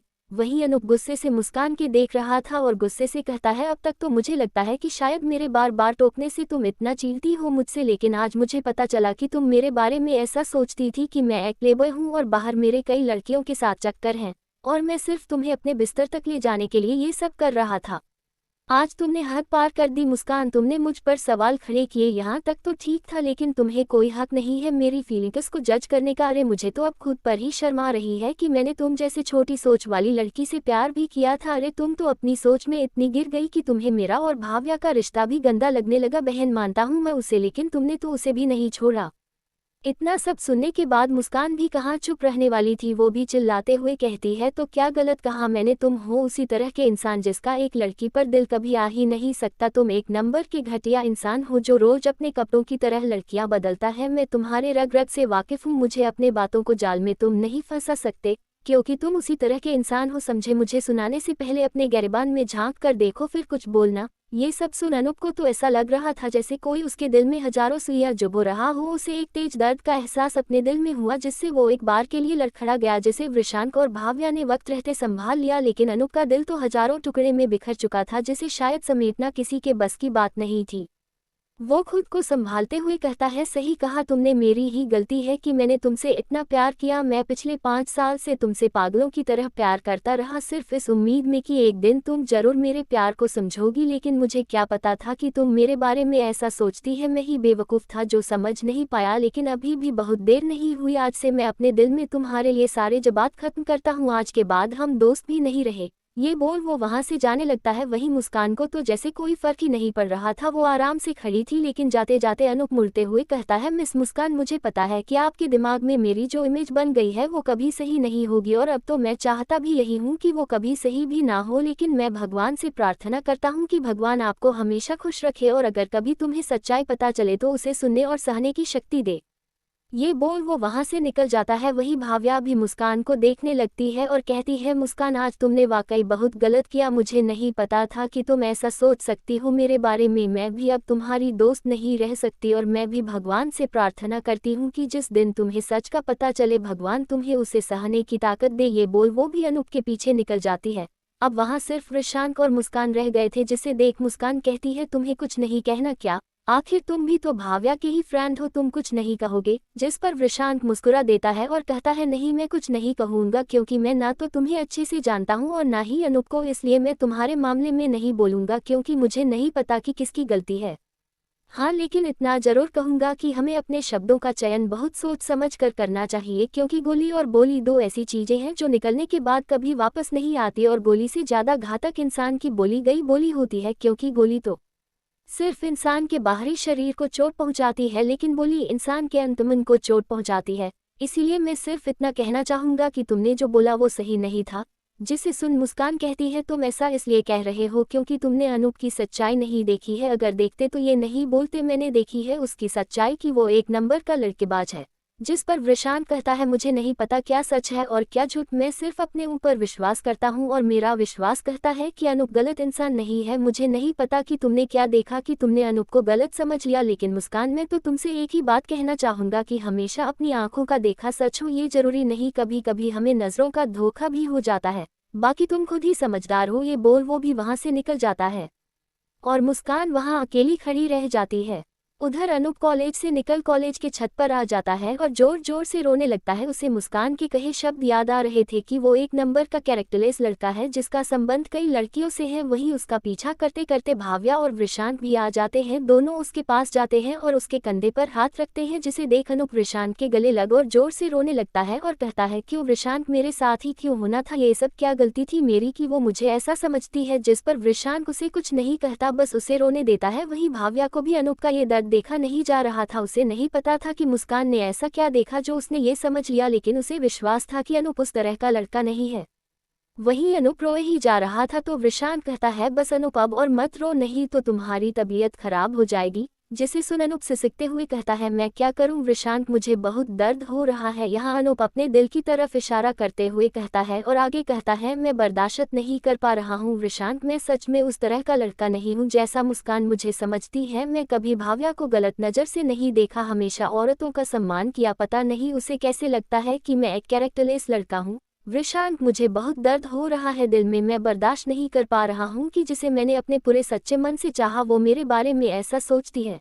जिस पर वृशांत कहता है तुम रोना बंद करो अनूप, अगर तुम सही हो तो कभी ना कभी तुम्हारी सच्चाई सामने आ ही जाएगी, उस दिन उसे अपने किए का पछतावा भी होगा। ये सुन अनूप कहता है भले ही मेरी सच्चाई सामने क्यों ना आ जाए, लेकिन मैं कभी मुस्कान को माफ नहीं करूंगा क्योंकि उसने मुझे गलत समझा। कोई बात नहीं, लेकिन उसने मेरे प्यार को ही गलत ठहरा दिया, इसलिए मैं उसे कभी माफ नहीं करूंगा वृशांत, कभी नहीं।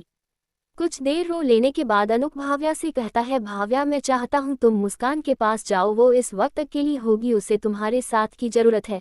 ये सुन भाव्या कहता है इतना सब होने के बाद भी तुम अभी भी उसकी चिंता कर रहे हो। जिस पर अनूप मुस्कुराते हुए कहता है उसने भले ही कभी मेरी फीलिंग्स को नहीं समझा, लेकिन मैंने उसे अपने पूरे दिल से प्यार किया था। मैं तो किसी तरह संभल जाऊंगा क्योंकि तुम दोनों मेरे साथ हो, लेकिन नहीं संभल पाएगी। मैं जानता हूँ वो इस वक्त बहुत अकेली होगी, मैं चाहता हूँ तुम उसके साथ रहो और उसका ख्याल रखना, उसे हमेशा संभालना क्योंकि वो बहुत भोली है, उसे खुद का कभी होश नहीं रहता। ये सुन भाव्या कहती है कैसे कर लेते हो तुम ये सब अनूप, इतना कुछ होने के बाद भी तुम्हें उसकी चिंता है। जिस पर अनूप मुस्कुराते हुए कहता है भाव्या, तुम नहीं समझोगी, इसे ही प्यार कहते हैं जिसमें सामने वाला आपको चाहे कितना भी कुछ बुरा भला क्यों ना कहे, लेकिन आपको हमेशा उसकी फिक्र लगी रहती है और आप हर हाल में बस उसके खुश रहने की कामना ही करते हैं, और मैंने तो उससे सच्चा प्यार किया है। ये सुन भाव्या अपने मन में सोचती है क्या इसे ही प्यार कहते हैं। ये बोल वो वृशांत को देखने लगती है जो इस वक्त अनूप को संभालने में लगा हुआ था।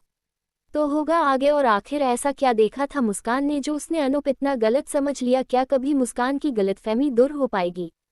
जानने के लिए पढ़ते रहिए हमारी कहानी जिसका नाम है rebirth of love and trust. मिलते हैं अगले भाग में, तब तक के लिए नमस्कार।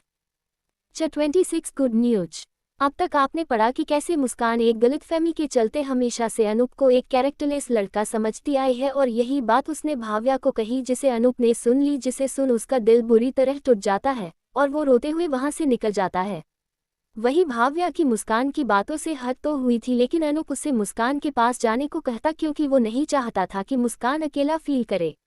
अब आगे भाव्या अनूप की बातें सुन सोच में पड़ जाती है, लेकिन फिर वहां से मुस्कान के पास जाने के लिए निकल जाती है। वहीं मुस्कान अकेले बैठ उदास थी क्योंकि उसे भी अब लग रहा था कि उसे भाव्या और अनूप को लेकर गलत नहीं बोलना चाहिए था। बाकी उसने जो अनूप को कहा उसके लिए उसे कोई पछतावा नहीं था, बल्कि एक तरह से वो खुश थी क्योंकि उसे अनूप के साथ रहने से भी चील थी। वो जब भी उसे देखती उसे उसका हर दिन अलग अलग लड़कियों के साथ घूमना याद आ जाता है, जिससे वो उसे और ज्यादा नफरत करने लगती थी।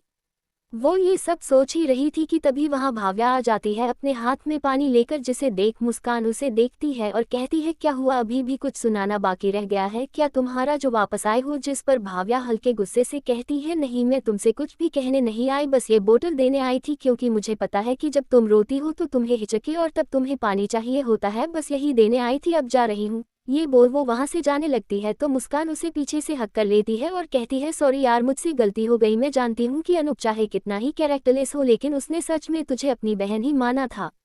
मुस्कान की ये बात सुन भाव्या को गुस्सा तो बहुत आता है, लेकिन उसे अनूप की कही बात याद आती है कि वो चाहे कुछ भी कहे मेरे बारे में, लेकिन तुम उसे कभी कुछ मत कहना और हमेशा उसकी दोस्त बनकर रहना, जिससे मुझे उसके बारे में पता तो चलता रहेगा। ये सोच वो मुस्कान को कुछ नहीं कहती और वहां से जाने लगती है तो मुस्कान कहती है यार माफ कर दे, मैं कसम खाती हूँ कि आज के बाद कभी ऐसा नहीं करूंगी, सच में। जिस पर भाव्या कहती है हॉल्की मैं तुझसे अभी भी गुस्सा हूँ लेकिन फिर भी मैं तुझे एक चांस देती हूँ, अब की बार अगर तूने कोई भी इस तरह की हरकत की तो मैं भूल जाऊंगी कि तू मेरी दोस्त है। जिस पर मुस्कान भी उसे ओके कहती है लेकिन फिर आगे कहती है लेकिन मेरी भी एक शर्त है कि अब अनूप हमारे साथ इस ग्रुप का हिस्सा नहीं रहेगा। मुझे ना जाने क्यों उसे देख नफरत सी होने लगती है। अब तक मैं उसे सिर्फ तेरी वजह से बर्दाश्त करती थी लेकिन अब नहीं, अगर मंजूर है तो बोल, नहीं तो रहने दे।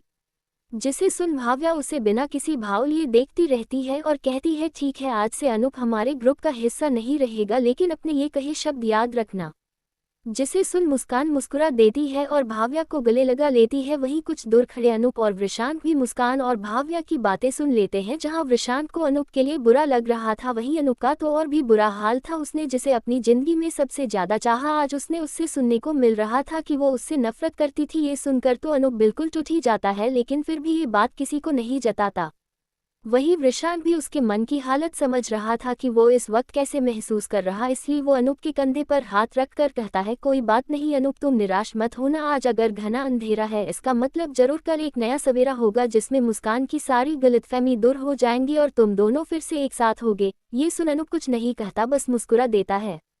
वही वृषांत आगे कुछ कहता तभी उसका फोन रिंग करता है तो वो देखता है कि विशाल उसे कॉल कर रहा है। जिसे देख वृषांत अनूप को वहीं छोड़कर एक अलग जगह चला जाता है और फोन उठाते हुए कहता है हाँ विशाल बोलो क्या हुआ। जिस पर विशाल कहता है सर एक गुड न्यूज है, अनाथ आश्रम के मालिक हमारे डिजाइन और शर्तों को मान गए हैं, अब हम बिना किसी रुकावट के काम शुरू कर सकते हैं। जिसे सुन वृषांत के चेहरे पर एक स्माइल आ जाती है तो वो कहता है ये तो अच्छी खबर है, तुम एक काम करो अनवर जी से मिलकर मटीरियल और बाकी लेबर वगैरह की बात कर लो, हम जल्दी ही काम शुरू कर देते हैं। मैं हेमंत जी से बात कर लेता हूँ और उनसे भी पूछ लेता हूँ कि वो कब चाहते हैं कि काम शुरू हो जाए, क्योंकि मुझे पता है वो मुहूर्त पर बहुत विश्वास रखते हैं। जिसे सुन विशाल कहता है ठीक है सर मैं ये सब कर लेता हूँ। फिर वो पूछता है सर आप आज ऑफिस आ रहे हैं। जिस पर वृषांत कहता है हाँ आ रहा हूँ लेकिन थोड़ा लेट हो जाएगा, यहाँ कुछ गड़बड़ हो गई है तो बस उसे ही देख रहा हूँ, बाकी तुम काम पर ले जाओ। ये बोल वो फोन रखने वाला होता है कि तभी उसे कुछ याद आता है तो वो कहता है विशाल।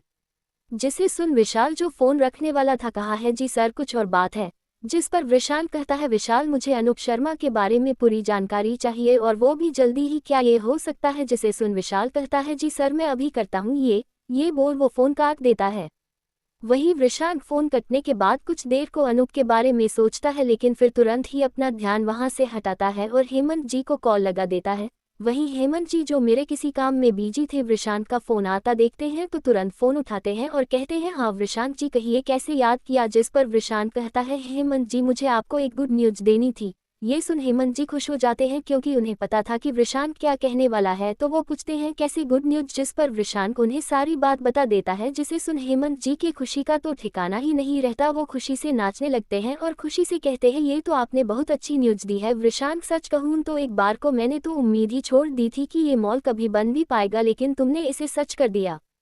फिर वृषांत कहता है ऐसा कुछ नहीं है हेमंत जी, मैंने तो बस अपना काम किया है। वैसे मैंने ये पूछने और बताने के लिए फ़ोन किया था कि हम तो तैयार हैं, बस आपके कहने की देर है और हम काम शुरू कर देंगे। लेकिन मैं जानना चाहता हूँ कि क्या आप किसी खास डेट पर यह प्रोजेक्ट शुरू करना चाहते हैं। जिस पर हेमंत जी कहते हैं जी मैं चाहता हूँ कि मेरा ये प्रोजेक्ट परसों से शुरू हो क्योंकि उस दिन मेरे पापा की पुण्यतिथि है। जिसे सुन वृषांत अपने पापा के बारे में सोचने लगता है कि वो हमेशा काम में इतना बिजी रहता था कि हर बार अपने पापा की पुण्यतिथि भूल जाता है, लेकिन उसकी दाई माँ हर उसे याद दिलाकर उस दिन पूजा करवाती थी। अपने ख्यालों से बाहर आते हुए वृषांत कहता है ठीक है हेमंत जी हम परसों से ही काम शुरू करते हैं।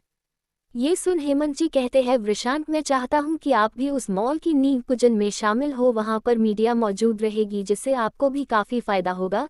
ये सुन वृषांत कहता है आपका बुलाने के लिए धन्यवाद हेमंत जी, लेकिन मैं या विशाल नहीं आ सकते हैं। आप तो समझ ही सकते हैं मैं ऐसा क्यों कह रहा हूँ, अभी ये सही समय नहीं है हमारे सामने आने का। ये सुन हेमंत जी भी समझ रहे थे कि वृषांत ऐसा क्यों रहा है, क्योंकि अगर बजाज को पता चला कि किसी ने विशाल को हायर किया है तो वृषांत की कंपनी मुसीबत में पड़ सकती थी। ये सुन हेमंत जी कहते हैं जी वृषांत मैं समझ सकता हूँ आपकी बात, आप परेशान मत हो, बस इसी तरह मेहनत करते रहे। मुझे यकीन है जिस तरह आप मेहनत कर रहे हैं एक दिन जरूर ऐसा आएगा जब आपको किसी से छिपने की जरूरत नहीं होगी। ये सुन वृषांत मुस्कुराते हुए नहीं हेमंत जी मेरा दिन कभी नहीं आएगा, क्योंकि दिन तो कुत्तों को आता है, मेरा तो दौर आएगा और जब ऐसा होगा तब मैं सबके सामने आऊँगा, लेकिन तब तक मैं ऐसे ही काम करना चाहता हूँ। उम्मीद है आप समझ सकते हैं मेरी बात। वहीं हेमंत जी वृषांक की ये बात सुन मुस्कुराने लग जाते हैं और अपने मन में सोचते हैं, मैंने सही सोचा था इस लड़के के बारे में, ये लड़का इन छोटी मोटी उड़ानों के लिए नहीं बना, इसे तो अपने पंखों से पूरा आसमान नापना है। फिर अपने खिलो ये बाहर आते हुए कहते हैं, ठीक है वृषांक, मैं समझ सकता हूँ, आपको आपकी पेमेंट कल मिल जाएगी ताकि आप सारी तैयारियां कर सके, चलिए रखता हूँ। ये बोल वो फोन काट देते हैं। वही वृषांक भी फोन रख उनके बारे में ही सोचने लगता है और फिर वहां से निकल जाता है। तो क्या होगा आगे और क्या होगा नींव पूजन वाले दिन, और आखिर क्या राज है अनूप का? क्या सच में अनूप जैसा मुस्कान कह रही है कि वो प्लेबॉय है, या फिर सच्चाई कुछ और है? जानने के लिए पढ़ते रहिए हमारी कहानी जिसका नाम है rebirth of love and trust. मिलते हैं अगले भाग में, तब तक के लिए नमस्कार। चैप्टर 27 विशाल की कुटाई।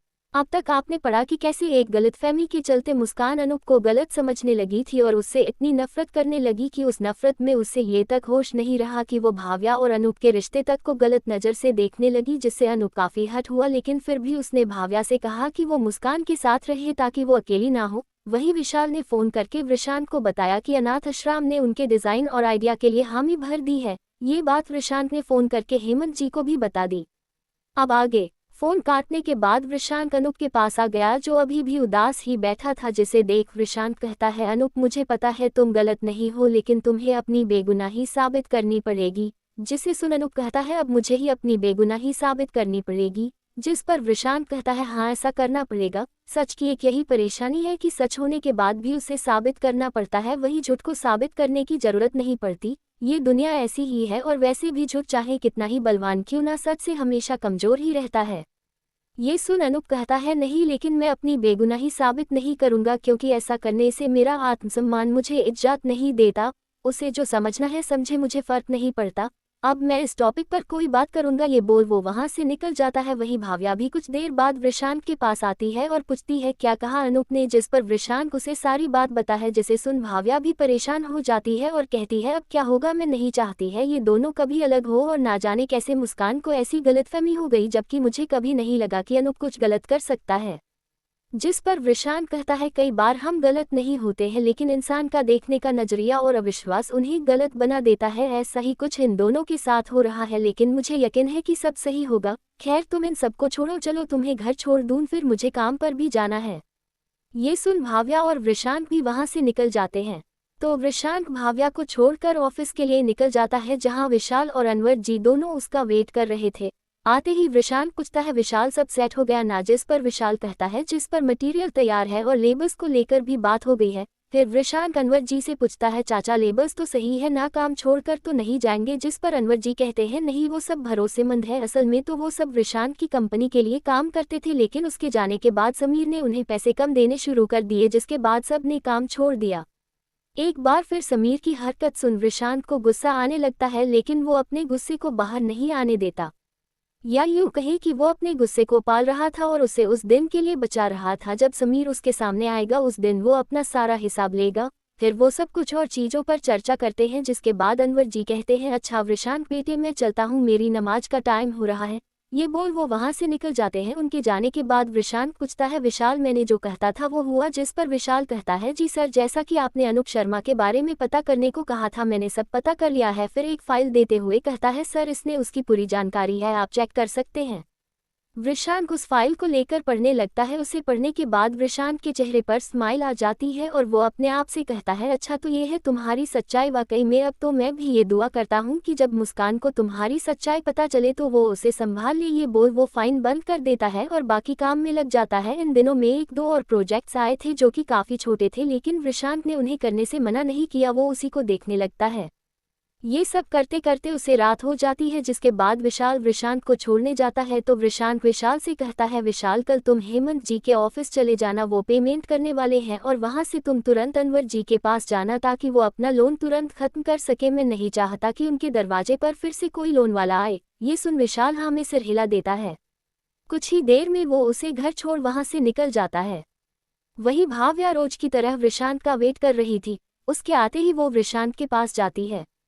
वही वृषांक उसे इतना टेंशन में देख समझ जाता है कि वो किसके बारे में टेंशन ले रही है, तो वो उसे देख पूछता है, तुम्हारे चेहरे पर 12 क्यों बजे हैं? जिस पर भाव्या कहती है, हाँ हाँ, नॉट सो फनी, तुम्हें नहीं पता मैं क्यों टेंशन में हूँ। जिस पर विशांत कहता है ऐसे टेंशन लेने से कुछ नहीं होगा, चलो मैं तुम्हें आइसक्रीम खिलाता हूँ जिससे तुम्हारा टेंशन कम हो जाएगा। ये सुन भाव्या विशांत को देखने लगती है और अपने मन में कहती है मेरा टेंशन तो तुम्हें देखते ही खत्म हो जाता है, विशी तुम मेरे स्ट्रेस बस्टर हो। वही विशांत उसे हंसाने के लिए कहता है तुम ना ज्यादा टेंशन मत लिया करो, ऐसे टेंशन लेती रहोगी तो जल्दी बुरी हो जाओगी, फिर तुमसे शादी कौन करेगा। जिसे सुन भाव्या चीर जाती है और गुस्से से कहती है क्या कहा तुमने विशी, तुम ना आज तो गए। ये बोल वो विशांत के पीछे भागने लगती है उसे मारने के लिए, वही विशांत उससे बचने के लिए भागने लगता है।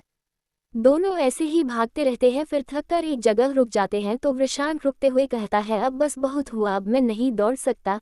ये बात उसने भाव्या को देखते हुए कहती थी क्योंकि वो देख रहा था कि वो काफी थक गई है तो वो जानबूझकर रुक गया। वही दोनों एक दूसरे को देखते हैं फिर हंसने लगते हैं। विशांत भाव्या को हंसने में कामयाब हो गया था। वही विशांत भाव्या को हंसता देख अपने मन में कहता है पता नहीं क्यों लेकिन तुम्हें हंसते देख मैं अपना सारा गम भूल जाता हूँ और मुझे बहुत सुकून मिलता है। मैं नहीं जानता ऐसा क्यों है और सच कहूँ तो जानना भी नहीं चाहता, बस इस रिश्ते को इस तरह चलते रहने देना चाहता हूँ। अपने ख्यालों से बाहर आने के बाद विशांत भाव्या को आइसक्रीम खिलाता है जिसे वो बड़े मजे से खाती है और फिर दोनों वॉक करने लगते हैं। भाव्या विशांत को देखते हुए कहती है थैंक यू, जिस पर विशांत कहता है वो किस लिए, जिस पर भाव्या कहती है मैं जानती हूँ तुमने मुझे हंसाने के लिए वो सब किया था उसलिए थैंक यू, लेकिन मेरी टेंशन अभी भी खत्म नहीं हो रही। तुम नहीं जानते विशांत, अनूप और मुस्कान मेरे लिए क्या मायने रखते हैं। तुम्हें पता है विशांत बचपन से मेरा कोई दोस्त नहीं रहा क्योंकि सबको ये लगता था कि अमीर बाप की बेटी है तो घमंडी ही होगी, इसलिए कोई मुझसे दोस्ती नहीं करता था। पहली बार किसी ने मुझसे दोस्ती की और मैं नहीं चाहती कि वो इस तरह टूट जाए। ये सुन विशांत रुक जाता है और भाव्या का हाथ पकड़ उसे कहता है भाव्या मेरी तरफ देखो। जिस पर भाव्या उसे देखती है तो विशांत कहता है भाव्या तुम टेंशन मत लो, मुझे पता है कि तुम्हें उनकी टेंशन है लेकिन तुम्हारे टेंशन लेने से कुछ नहीं होगा और मुझे पूरा यकीन है कि बहुत जल्द उन दोनों की गलतफहमी दूर हो जाएगी और तुम्हें तुम्हारे दोस्त वापस मिल जाएंगे। जिसे सुन भाव्या कहता है और अगर ऐसा नहीं हुआ तो। ये सुन विशांत कहता है अगर ऐसा हुआ तो जो सबसे ज्यादा लॉस में होगा वो मुस्कान होगी क्योंकि अनूप जैसा लड़का मुस्कान दिया लेकर भी ढूंढेगी तब भी उसे नहीं मिलेगा, ही इज एक रियल जैम। ये सुन भाव्या पूछती है तुम इतनी यकीन से कैसे कह सकते हो, क्या तुम्हें पता है अनूप की सच्चाई, अगर ऐसा है तो हम मुस्कान को बता सकते हैं जिससे उसकी गलतफहमी जल्दी से दूर हो जाएगी। जिस पर विशांत मुस्कुराते हुए कहता है हाँ लेकिन मैं चाहता हूँ कि तुम दोनों उसकी सच्चाई अपनी आंखों से देखो ताकि मुस्कान को एहसास हो कि वो कितनी गलत थी अनूप के बारे में, जिसके बाद जब वो दोनों साथ होंगे तो उनका साथ जन्म जन्म के लिए होगा। ये सुन भाव्या विशांत को देखने लगती है और अपने मन में सोचती है क्या हमारा भी साथ जन्मों जन्मों के लिए होगा। दोनों एक दूसरे की आंखों में इतना खो जाते हैं कि उन्हें ये एहसास ही नहीं होता कि वो लोग रोड पर खड़े हैं। उनका ध्यान तब टूटता है जब वहां से गुजरती कार ने हॉर्न मारा, जिसके बाद जाकर उन्हें होश आया और वो दोनों झेपते हुए इधर उधर देखने लगे, जिसके बाद वो दोनों वहां से निकल गए। अगले दिन विशांत के कहे मुताबिक विशाल मिस्टर हेमंत के ऑफिस चला गया जहां उन्होंने विशाल को उनकी पेमेंट का चेक दिया, जिसके बाद विशाल सीधा अनवर जी के पास गया। दरअसल उनके घर पर आए दिन लोन वसूलने वाले आते रहते थे जिससे थककर उन्होंने गेट बंद रखना ही सही समझा। विशाल जब उनके घर पहुंचा तो सामने गेट बंद था, जिसे देख वो गेट खटखटाने लगता है लेकिन कोई दरवाजा खोलने के लिए तैयार नहीं था। ये देख विशाल को कुछ गलत होने का आभास हुआ तो उनके गेट से जल्दी से कूद और अंदर की तरफ बढ़ गया। वो अभी कुछ दूर चला होगा कि किसी ने उसके ऊपर पीछे से कंबल डालकर हमला कर दिया और चिल्लाने लगा चोर चोर। जिसे सुन अनवर जी और उनका परिवार जल्दी से बाहर आए। वहीं वो इंसान तब तक विशाल को पीटता रहा। ये देख अनवर जी कहते हैं अरे बेटी रुक जा, मार ही डालेगी क्या उसे। जिस पर आहाना कहती है नहीं अब्बू ये चोर है, यहाँ गेट कूदकर चोरी करने आया था, इसे तो मैं छोड़ूंगी नहीं। दरअसल वो इंसान और कोई नहीं बल्कि अनवर जी के बेटी आहाना थी, जिसे लगा कि घर में कोई चोर घुस आया है। अपने अब्बू के कहने पर उसने विशाल को मारना बंद किया। अब तक तो विशाल की हालत खस्ता हो चुकी थी। उसने अपने ऊपर से कंबल हटाया, जिसके बाद उसे सबसे पहले आहाना का चेहरा दिखा, जिसे देखने के बाद विशाल तो मानो अपना सारा दर्द ही भूल गया। आहाना की खूबसूरती और सादगी देख विशाल तो उसे देखता ही रह गया।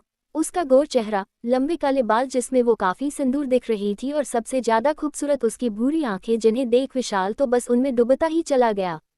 वहीं जब अनवर जी ने विशाल को देखा तो उससे पूछा अरे विशाल बेटा तुम यहाँ ऐसे क्यों आए। वही विशाल जो आहाना को देखने में खोया हुआ था अनवर जी की बातें सुन होश में आया और अनवर जी से कहता है माफ कीजिएगा अनवर जी, मैं इस तरह आना नहीं चाहता था, बल्कि मैंने तो कई बार गेट भी खटखटाया लेकिन किसी ने गेट ही नहीं खोला तो मुझे थोड़ी टेंशन हुई कि आप ठीक तो हैं, बस इस वजह से ऐसे आ गया। ये सुन अनवर जी कहते हैं हाँ वो हम जानबूझकर गेट नहीं खोल रहे थे क्योंकि आए दिन लोन वाले यहाँ आकर हमें परेशान करने लगे थे जिससे तंग आकर हमने गेट खोलना ही बंद कर दिया।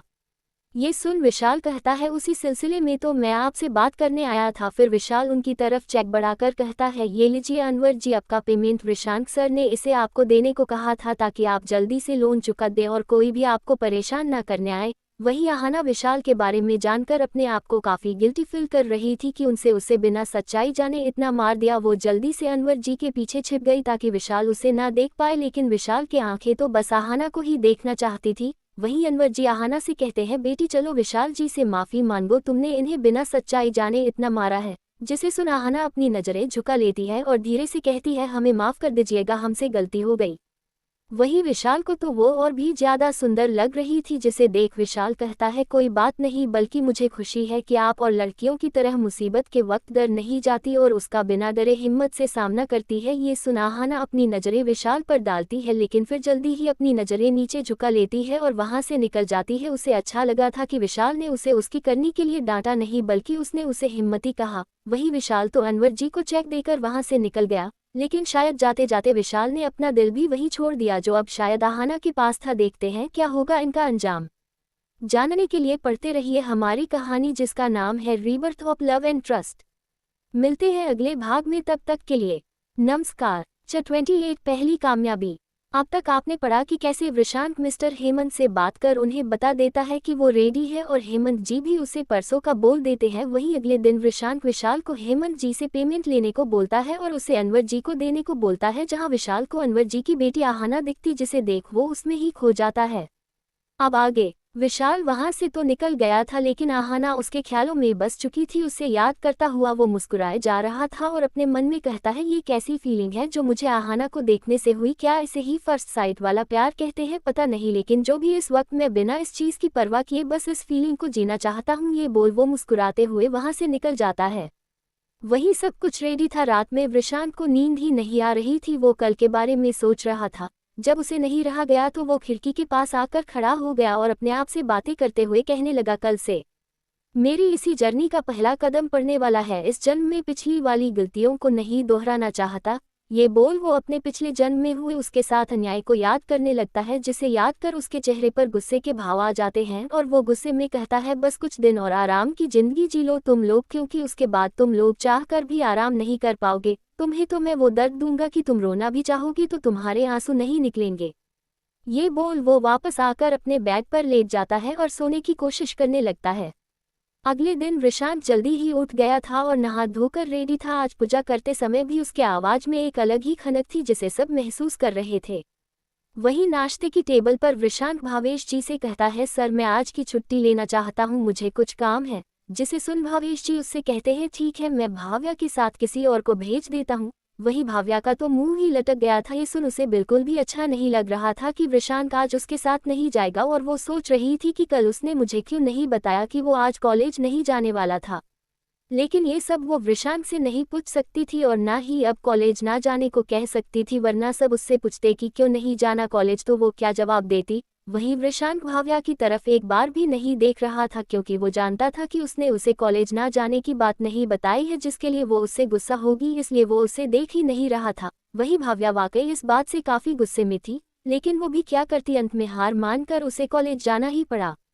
उसके जाते ही विशांत ने विशाल को कॉल किया जिसे विशाल ने तुरंत उठा लिया। तो विशांत कहता है विशाल कहाँ तो तुम, जिस पर विशाल कहता है सर मैं आपके घर की कुछ दूरी पर खड़ा हूँ। ये सुन विशांत कहता है ठीक है मैं आ रहा हूँ और बाकी वहाँ सब रेडी है ना। जिस पर विशाल कहता है जी सर सब रेडी है, मैंने अनवर जी को सब बता दिया है, वो सब देख लेंगे और वो इस वक्त वहीं मौजूद हैं।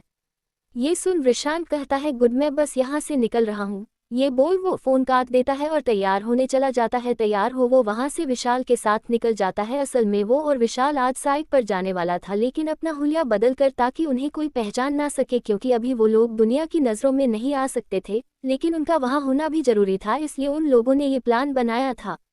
कुछ ही देर में वो लोग वहां पहुंच गए थे और वहां का नज़ारा देख वो लोग तो हैरान ही रह गए थे, क्योंकि जितना उन लोगों ने सोचा था कि ये काफ़ी बड़ी न्यूज़ बनेगी उससे कहीं ज़्यादा बड़ी न्यूज़ बन गई थी। ऊपर से अनाथ आश्रम के बच्चों की मौजूदगी उसे और ज़्यादा पब्लिसिटी दिला रही थी।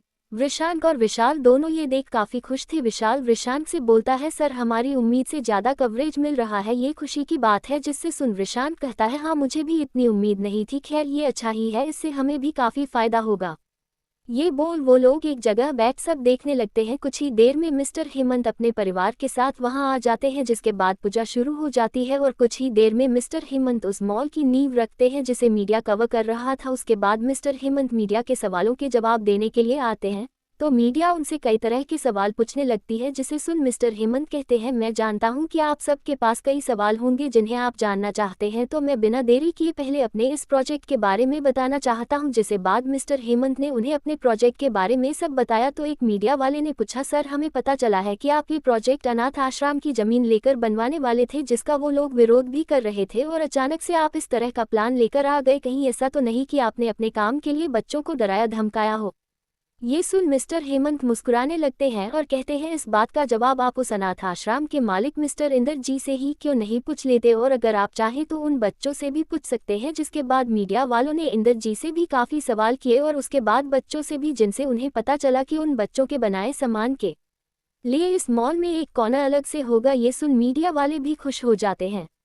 उसके बाद मीडिया वाले वापस हेमंत जी से सवाल करते हैं। एक रिपोर्टर पूछता है, मिस्टर हेमंत हमें हमारे सूत्रों से पता चला है कि आपने ये प्रोजेक्ट पहले इस शहर के कई बड़ी कंपनियों को दिया था, जिन्होंने कभी बजट के चलते तो कभी इस जमीनी विवाद के चलते नहीं लिया, तो आखिर फिर आपने इसे कैसे शुरू किया। ये सुन मिस्टर हेमंत जी कहते हैं, जी सही कहा आपने, मेरे इस प्रोजेक्ट को लगभग सभी ने मना कर दिया था, जिससे मैं काफ़ी परेशान भी रहने लगता था। मैं तो उम्मीद ही छोड़ दी थी कि ये प्रोजेक्ट कभी बन पाएगा, लेकिन फिर मैं एक ऐसे इंसान से मिला जिसने न सिर्फ ये मुमकिन किया बल्कि मेरी इस प्रोजेक्ट से रिलेटेड सारी परेशानी ही सॉल्व कर दी।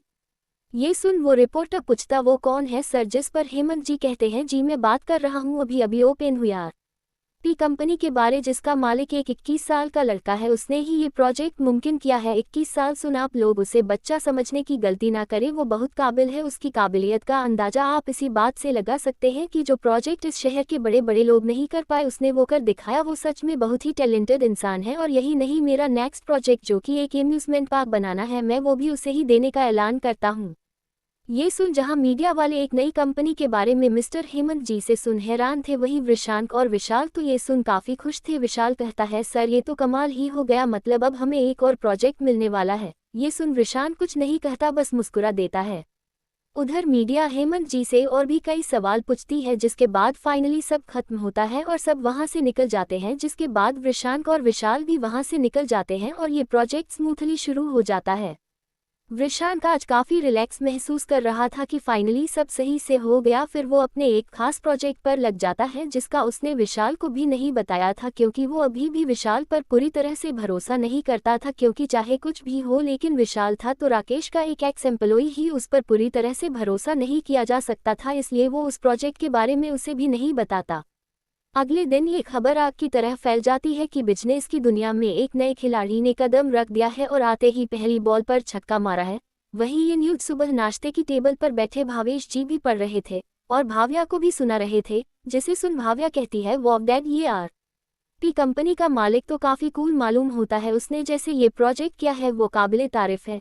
जिसे सुन भावेश जी कहते हैं, तुम सही कह रही हो, वाकई कुछ बात तो जरूर होगी उसमें, क्योंकि मैं हेमंत को जानता हूँ, वो यूं ही किसी की तारीफ नहीं करता। और जहाँ तक रही बात प्रोजेक्ट की, तो वाकई काफ़ी कमाल का आइडिया लगाया है उसने, क्योंकि ये प्रोजेक्ट हेमंत लेकर मेरे पास भी आया था, लेकिन हमारे सारे आर्किटेक्ट्स ने इसे लेने मना कर दिया था, लेकिन इसने ये काम कर दिखाया। वाकई जिस तरह से उसने इस प्रोजेक्ट को हैंडल किया है, मुझे लगता है ये जरूर आगे हमारा राइवल बनेगा और शायद हमसे आगे भी निकल जाए, क्योंकि उम्र देखी है इसकी, वो अभी 21 साल का। इस उम्र में तो मैं अपनी पढ़ाई ही खत्म नहीं की थी, उस उम्र में ये कंपनी ना सिर्फ चला रहा है बल्कि कामयाब भी हो रहा है। वही बैठा वृषांक के सुन मन ही मन मुस्कुरा रहा था और उसे इस बात की खुशी थी कि भावेश प्रजापति जैसे इंसान भी उसे अपना राइवल मान रहे हैं। अब आने वाले समय में क्या होगा ये तो वक्त ही बता सकता है। वहीं आज वृषांक नोटिस कर रहा था कि भाव्या उसे देख ही नहीं रही है। ये देख वृषांक अपने आप से कहता है, लगता है कुछ ज्यादा ही गुस्सा हो गई मेरे ना बताने से, चलो भैया इन्हें मनाने। फिर उसे बड़े प्यार से देख अपने आप से कहता है, वैसे कुछ भी कहो ये गुस्से में काफी क्यूट लगती है, बिल्कुल पू बेयर की तरह। वही भाव्या सच में वृषांक से गुस्सा थी। एक तो उसने उसे कल के बारे में कुछ नहीं बताया था, ऊपर से कल रात वो हर दिन से भी ज्यादा लेट घर आया था, इतना कि भाव्या इंतजार करते करते सो गई थी। तो क्या होगा आगे और कैसे मनाएगा वृषांक भाव्या को जानने के लिए पढ़ते रहिए हमारी कहानी, जिसका नाम है rebirth of love and trust. मिलते हैं अगले भाग में, तब तक के लिए नमस्कार। 29 एक और गलतफहमी। अब तक आपने पढ़ा कि कैसे वृषांक के प्लान के तहत वो और विशाल साइट पर पहुंचे थे, वो भी अपना भेष बदलकर, जहां मिस्टर हेमंत ने अपने मॉल की नींव रखी और मीडिया से बताया कि उनके इस कामयाबी के पीछे आरपी कंपनी का हाथ है। उन्होंने ये मुमकिन कर दिखाया है। वहीं ये सुन विशाल और वृषांक दोनों ही बहुत खुश थे। वहीं भाव्या वृषांक से नाराज थी कि उसने उसे कल के बारे में कुछ नहीं बताया था। अब आगे भाव्या बिना वृषांक को देखे अपना नाश्ता कर रही थी। वहीं वृषांक को भाव्या का इग्नोर करना कहीं ना कहीं थोड़ा खल रहा था, जिससे वो थोड़ा परेशान हो रहा था।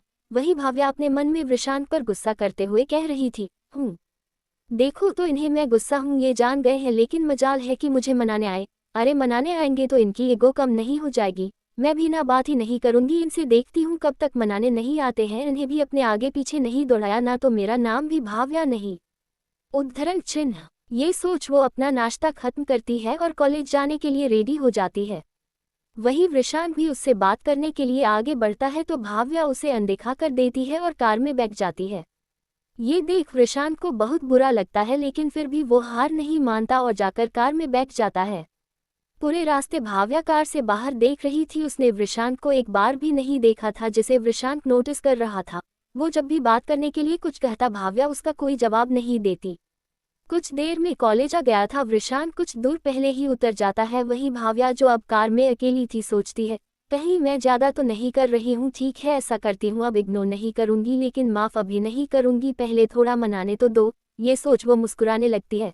कॉलेज पहुंच वो लोग सीधा क्लास में चले जाते हैं, जहां आज पहली बार भाव्या और मुस्कान के साथ अनूप नहीं बैठा था। वो सबसे पीछे जाकर बैठा था। ये देख भाव्या और वृषांक को बुरा लग रहा था, तो वृषांक भी उसका साथ देने के लिए उसके पास ही बैठ गया। वहीं मुस्कान ऐसा दिखा रही थी कि उसे कोई फर्क नहीं पड़ा, लेकिन अंदर ही अंदर वो भी काफी दुखी थी, क्योंकि कहीं ना कहीं वो भी अनूप को पसंद तो करती ही थी, लेकिन अपने पास्ट की वजह से वो अनूप को अपना नहीं पा रही थी। क्लास खत्म होने के बाद भाव्या और मुस्कान कैंटीन चले जाते हैं। वहीं अनूप आज कैंटीन न जाकर अलग कहीं चला जाता है। मुस्कान अनूप को ना देख परेशान तो थी, लेकिन वो दिखा नहीं रही थी। वहीं भाव्या वृषांक और अनूप दोनों को कैंटीन में ना देख सोचती है, ये दोनों कहाँ रह गए, जाकर देखती हूँ। ये बोल वो मुस्कान को आती हूँ बोल वृषांक को देखने चली जाती है। उधर अनूप के चले जाने के बाद वृषांक भी कैंटीन जाने की तैयारी कर रहा था कि तभी रिया उसके पास आ गई। दरअसल रिया वृषांक को लाइक करने लगी थी और उसे अकेले मिलने के बहाने ढूंढने लगती थी। आज वृषांक उसे अकेला दिखा तो उससे ये सही मौका लगा बात करने को, तो एक सवाल लेकर पहुंच गई वृषांक के पास और बड़े ही मासूम बनते हुए कहती है, वृषांक क्या तुम मेरी एक प्रॉब्लम सॉल्व करने में मदद कर सकते हो? ये बोल वो वृषांक की सीट की तरफ झुकने लगी ताकि वो उसे सेड्यूस कर सके। वहीं इस बात से बेखबर वृषांक उससे वो सवाल लेकर सॉल्व करने में लग जाता है। वहीं ये देख रिया उसके और पास जाने लगती है। कुछ ही मिनट में जब वो सवाल हल हो जाता है तो वृषांक अपना सिर उठाकर देखता है तो रिया उसके बहुत पास खड़ी थी। इतना कि अगर वृषांक अब जरा भी हिलता तो उनका किस होने से कोई रोक नहीं सकता था। और तभी वहां भाव्या आ जाती है और सामने चल रहे दृश्य को देखकर हैरान रह जाती है और वहीं खड़ी रह जाती है। वहीं दूसरी तरफ उन दोनों की पोजीशन ऐसी थी कि अगर कोई उन्हें सामने से देख तो उसे लगेगा कि वो दोनों किस कर रहे हैं। ये सब देख भाव्या का तो दिल ही टूट जाता है और ना चाहते हुए भी उसके आंसू निकल जाते हैं और उसके हाथ से उसकी बुक छूट जाती है, जिसकी आवाज़ सुन वृषांक सामने देखता है तो सामने भाव्या खड़ी थी जिसके आंखों में आंसू थे। ये देख वृषांक को समझने में देर नहीं लगती कि भाव्या क्या सोच बैठी। वहीं ये सब देखने के बाद भाव्या का वहां सांस लेना भी मुश्किल हो रहा था। वो जल्दी से वहां से निकल गई। वहीं उसे जाता देख वृषांक भी उसके पीछे जाने लगता है तो रिया उसके पीछे से हग करते हुए कहती है, वृषांक मैं तुमसे बहुत प्यार करती हूँ, प्लीज मुझे यूं इस तरह छोड़कर मत जाओ। ये सुन वृषांक का गुस्सा तो आपे से बाहर हो जाता है। वो रिया को पीछे धकेलते हुए गुस्से से कहता है, ये तुम क्या कह रही हो, मैंने तुम्हें कभी उस नज़र से नहीं देखा। फिर वहां से जाते हुए कहता है, ये तुमने ठीक नहीं किया रिया, आगे से मेरे सामने मत आना वरना मैं भूल जाऊंगा कि तुम एक लड़की हो। उद्धरण चिन्ह। ये बोल वो वहां से निकल जाता है। वहीं भाव्या अपने टूटे दिल के साथ वहां से भाग जाती है और एक शांत जगह आकर रुक जाती है और जो अब तक उसने अपने आप को संभाला हुआ था अब वो टूटकर रोने लगती है। उसके दिल में आज एक अनकहा लेकिन तेज दर्द महसूस हो रहा था। उसने अभी अभी वृषांक अच्छा लगने लगा था और इतनी जल्दी उसका भंग टूट जाएगी उसने सोचा नहीं था। वो जोर जोर से रोते हुए चिल्लाने लगती है, क्यों विशी, क्यों किया तुमने ऐसा, क्या मिला तुम्हें मेरी फीलिंग्स के साथ खेलकर? मैं तुम्हें कभी माफ नहीं करूंगी इसके लिए विशी, कभी नहीं। ये बोल वो रोने लगती है। वहीं वृषांक भाव्या को ढूंढ रहा था लेकिन बहुत ढूंढने के बाद भी वो उसे कहीं नहीं मिली। ये देख वो परेशान हो गया और सोचने लगा जरूर वो सब देख काफी गुस्से में होगी और ना जाने क्या सोच रही होगी, कहीं वो कोई गलत कदम ना उठा ले। ये सोच वो और ज्यादा घबराने लगता है।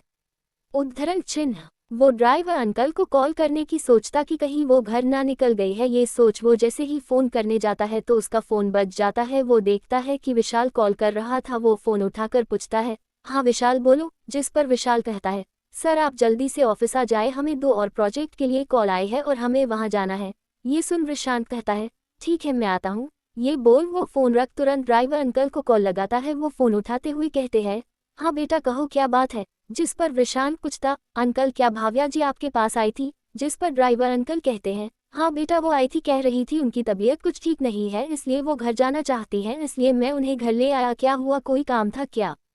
उद्धरण चिन्ह ये सुन कि भाव्या घर पहुंच गई है वृषांत एक राहत की सांस लेता है और सोचता है चलो वो सेफली घर पर है, मैं उससे रात में बात कर लूंगा। ये सोच वो ड्राइवर अंकल से कुछ नहीं कहकर फोन रख देता है और ऑफिस के लिए निकल जाता है जहां वो उन 2 डीलर्स के लिए मीटिंग करता है और अपना प्लान रेडी करने के लिए उनसे कुछ दिन का टाइम लेता है। फिर वो वहां से सीधा मिस्टर हेमंत जी की साइट पर जाता है जहां काम वृषांत ने अनवर जी की देखरेख में छोड़ा था। वो वहां पहुंच काम का जायजा लेता है। विशाल और अनवर भी उनके साथ ही थे। जिसके बाद वो लोग वहां से निकल काम के बारे में डिस्कस कर ही रहे थे कि तभी वहां आहाना आ जाती है अनवर जी के लिए खाना लेकर। उसे देख विशाल के दिल की धड़कनें तो मानो बुलेट ट्रेन से भी ज्यादा फास्ट हो गई थी और उसके चेहरे पर ना चाहते हुए भी एक मुस्कुराहट आ गई थी। वही वृषांत आहाना को देखता है तो बहुत खुश होता है क्योंकि पिछले जन्म में वृषांत की कोई बहन नहीं थी तो आहाना ही उसे राखी बांधती थी। तब वो 12वीं में थी और आर्किटेक्चर की पढ़ाई करना चाहती थी। अनवर जी आहाना को देख पूछते हैं, अरे बेटा तुम क्यों आए, किसी नौकर के हाथों भिजवा दिया होता। ये सुन आहाना कहती है, अब्बू मैं तो किसी काम से घर गई थी तो अम्मी ने मुझे ही दे दिया और फिर मेरा ऑफिस भी इस रास्ते में पड़ता है तो मैं ही लेते आई। ये सुन अनवर जी मुस्कुराने लगते हैं और आहाना का परिचय कराते हुए कहते हैं, वृषांत बेटे ये मेरी बेटी आहाना है, आर्किटेक्ट की पढ़ाई कर एक कंपनी में जॉब करती है। वहीं आहाना वृषांत नाम सुन हैरान हो जाती है और अपने अब्बू को देखने लगती है और ना चाहते हुए भी उसके आंखों में नमी तैर जाती है क्योंकि पिछले जन्म में आहाना वृषांत को अपने बड़े भाई जैसा मानती थी। बल्कि आहाना के आर्किटेक्चर की पढ़ाई करने के लिए कहने पर वृषांत ने ही अनवर जी से इस बारे में बात की थी। खून का ना सही लेकिन सगे से भी बढ़कर रिश्ता था आहाना का वृषांत के साथ।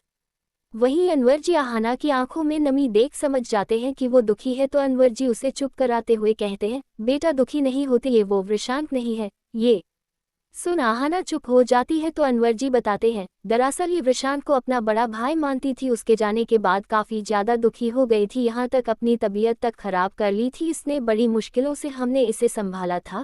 ये सुन वृषांत की आंखों में भी नमी तैर जाती है तो वो आहाना का हाथ पकड़ते हुए कहता है, आहाना मैं आपका बड़े भाई की जगह तो नहीं ले सकता लेकिन आप अगर चाहें तो मैं आपका छोटा भाई बन सकता हूं और मैं भी आपको उतना ही प्यार करूंगा जितना आपके बड़े भाई आपको करते थे। ये सुन आहाना मुस्कुराने लगती है और वृषांत के सिर पर हाथ फेरते हुए कहती है, क्यों नहीं, आज से तुम मेरे छोटे भाई हो। ये सुन वृषांत भी मुस्कुराने लगता है। वहीं आहाना को मुस्कुराता देख विशाल भी मुस्कुराने लगता है, वरना उसने जब आहाना को रोते हुए देखा था बिल्कुल भी अच्छा नहीं लगा था क्योंकि वो आहाना को रोते हुए नहीं देख सकता था, भले ही वो ना माने लेकिन प्यार तो उसे हो ही गया था आहाना से। वहीं कुछ देर में आहाना और वृषांत में अच्छी बनने लगी जिसके बाद वो अपने काम पर चली गई। वहीं कुछ देर और रुकने के बाद वृषांत भी वहां से निकल गया और वापस ऑफिस आकर अपनी प्रेजेंटेशन तैयार करने लगा। तो क्या होगा आगे, कैसे मनाएगा वृषांत, भाव्या को कैसे दूर करेगा, ये गलतफहमी जानने के लिए पढ़ते रहिए हमारी कहानी जिसका नाम है rebirth of love and trust. मिलते हैं अगले भाग में, तब तक के लिए नमस्कार। चौथी, ये दुनिया। अब तक आपने पढ़ा कि कैसे वृषांत का प्रोजेक्ट फाइनली शुरू हो गया है जिसके लिए उसे काफी तारीफ भी मिली थी। वहीं अनूप और मुस्कान के बीच तो कुछ ठीक नहीं हुआ, उल्टा एक गलतफहमी के चलते वृषांत और भाव्या भी एक दूसरे से दूर होते जा रहे थे। अब आगे वृषांत साइट से निकल अपने ऑफिस आ जाता है और वहां बैठ अपने डील के लिए डिजाइन तैयार करने लगता है। वो प्रोजेक्ट भी मिस्टर हेमंत के प्रोजेक्ट की तरह थोड़ा मुश्किल था जिसके के लिए वृषांत को सोच समझ कर डिजाइन बनाना था, लेकिन उसके दिमाग में तो बस भाव्या के ही ख्याल चल रहे थे। वो काफी परेशान था भाव्या के उस तरह वहां से चले जाने से। वो उसे समझाना चाहता था लेकिन वो कुछ भी नहीं कर पाया। ये सब सोच वो अपना काम बंद कर वहां से भाव्या के घर के लिए निकल लेता है, जहां हर बार की तरह भाव्या उसका इंतजार तो कर रही थी लेकिन आज भाव्या के दिल में वृषांत के लिए गुस्से के अलावा और कुछ नहीं था। वहीं जब वृषांक ने घर में भाव्या को उसका इंतजार करते हुए देखा तो तुरंत उसके पास जाकर उससे बात करने की सोची, तो वो जैसे ही उसके पास जाने के लिए आगे बढ़ा तो भाव्या ने गुस्से से उसे हाथ से वहीं रुकने के इशारा किया, जिसे देख वृषांक थोड़ा हैरान हुआ। वहीं उसने देखा कि जिन आंखों में उसने कल तक अपने लिए कुछ एहसास देखे थे, आज वही आंखों में उसे अपने लिए गुस्सा नजर आ रहा था। ये देखकर तो वृषांक के दिल का दिल तो मानो किसी ने मुट्ठी में भिंज दिया है। वही भाव्या अपने गुस्से भरे लहजे में कहती है, मिस्टर वृषांक, मुझे नहीं पता आप ऐसा क्या करते हैं जिसमें आपको इतनी रात आना पड़ता है, लेकिन कल से टाइम से आने की कोशिश करिएगा। ये कोई धर्मशाला नहीं है कि जब आपका मन किया तब आप मुंह उठाकर चल दिए। ये बोल वो भाव्या अंदर निकल जाती है। वहीं ये सुन वृषांक को बहुत बुरा लगा था, लेकिन उसने कुछ भी कहना ठीक नहीं समझा और चुपचाप जाकर खाने की टेबल पर बैठ गया। वहीं भाव्या भी जाकर बैठ गई। ये देख वृषांक ने दोबारा बात करने की सोची तो वृषांक ने कहना शुरू किया, भाव्या, आज जो तुमने देखा। वो इतना बोल ही पाया था कि भाव्या ने उसे बीच में ही टोकते हुए कहा, रहने दीजिए मिस्टर वृषांक, मुझे कुछ एक्सप्लेन करने की जरूरत नहीं है। ये आपकी लाइफ है, आप अपनी लाइफ में क्या करते हैं इससे मुझे कुछ लेना देना है, और वैसे भी आप जो भी करें मुझे उससे क्या। ये बोल वो उठने लगती है और कहती है, अब अगर आपका खाना हो गया हो तो मैं अपने कमरे में जाना चाहूंगी। कल से अगर लेट आना हो तो प्लीज नौकरों को बता दीजिएगा, वो आपका खाना निकाल देंगे। ये बोल वो वहां से जाने लगती है तो वृषांक जल्दी से जाकर भाव्या का हाथ पकड़ लेता है, जिसे देख ना जाने क्या भाव्या के दिमाग में आया। उसने वृषांक को एक थप्पड़ मार दिया, जिसे देख वृषांक के तो तोते ही उड़ गए। उसने ऐसा कुछ होने की उम्मीद नहीं की थी। उसे अब बुरा लगने के साथ साथ गुस्सा भी आने लगा था। वही भाव्या तो वैसे ही इस वक्त काफी गुस्से में थी, लेकिन वृषांक का हाथ पकड़ना उसके गुस्से को और भड़का गया। वो गुस्से से कहती है, मिस्टर वृषांक, मत भूलो आप मेरे डैड द्वारा हायर किए गए एक बॉडीगार्ड हैं। इससे ज्यादा कुछ नहीं। आपकी हिम्मत भी कैसे हुआ मेरा हाथ पकड़ने की? आगे से ये गलती दोबारा ना हो। गार्ड की तरह ही बनकर हो, समझे? ज्यादा चिपकने की जरूरत नहीं है। ये सुनकर तो वृषांक के गुस्से की हद ही पार हो गई, लेकिन उसने अपने आप को किसी तरह शांत किया और कहा, आप सही कर रही हैं मिस भाव्या, मैं एक गार्ड ही हूँ जिसे आपके लिए हायर किया गया है। आई एम सॉरी, क्योंकि एक पल के लिए मुझे लगा था कि मैं आपका दोस्त हूँ और उसी के नाते मैं आपको एक्सप्लेन करने आया था। लेकिन सही कहा आपने कि मैं एक गार्ड हूँ, उससे ज़्यादा कुछ नहीं। तो अब मुझे आपको कुछ भी एक्सप्लेन करने की ज़रूरत नहीं है। थैंक यू मिस भाव्या, मुझे ज़मीन पर लाने के लिए। कल सुबह तैयार रहिएगा कॉलेज जाने के लिए। Good night. में ये बोल वो वहाँ से निकल गया। वही भाव्या को भी अपने किए पर काफ़ी पछतावा था। वो अपने कमरे में जाकर बेड पर पड़ गई और जोर जोर से रोने लगी। रोते हुए कहती है, सही तो कहा उसने, उसकी लाइफ में क्या चल रहा है मुझे उससे क्या, उसे कोई ज़रूरत नहीं थी मुझे वो सब एक्सप्लेन करने की। मुझे वो सब देखकर बुरा लगा, क्योंकि कहीं ना कहीं मैं उसे पसंद करने लगी थी, लेकिन इससे उसका तो कोई मतलब नहीं था, उसे तो ये पता भी नहीं था। लेकिन इस दिल का क्या करूं जिसमें वो सब देखकर दर्द हो रहा है? मैं कैसे भूल जाऊं वो सब कि तुम किसी और के साथ। ये बोल वो और जोर से रोने लगी। वही वृषांक भी अपने कमरे में गुस्से से आकर बैठ गया और सोचने लगा, मैं तुम्हें अपना दोस्त मानने लगा था भाव्या, इस जन्म में तुम ही वो पहली इंसान थी जिस पर मैंने थोड़ा भरोसा करना शुरू किया था, लेकिन मुझे नहीं पता था तुम भी वैसी ही निकलोगी। मैं तुम्हें ज्यादा ना सही लेकिन पसंद करने लगा था। अब मैं भी तुम्हारे बारे में नहीं सोचूंगा, बस मैं अपने काम पर ही फोकस करूंगा। ये बोल वो सोने चला जाता है।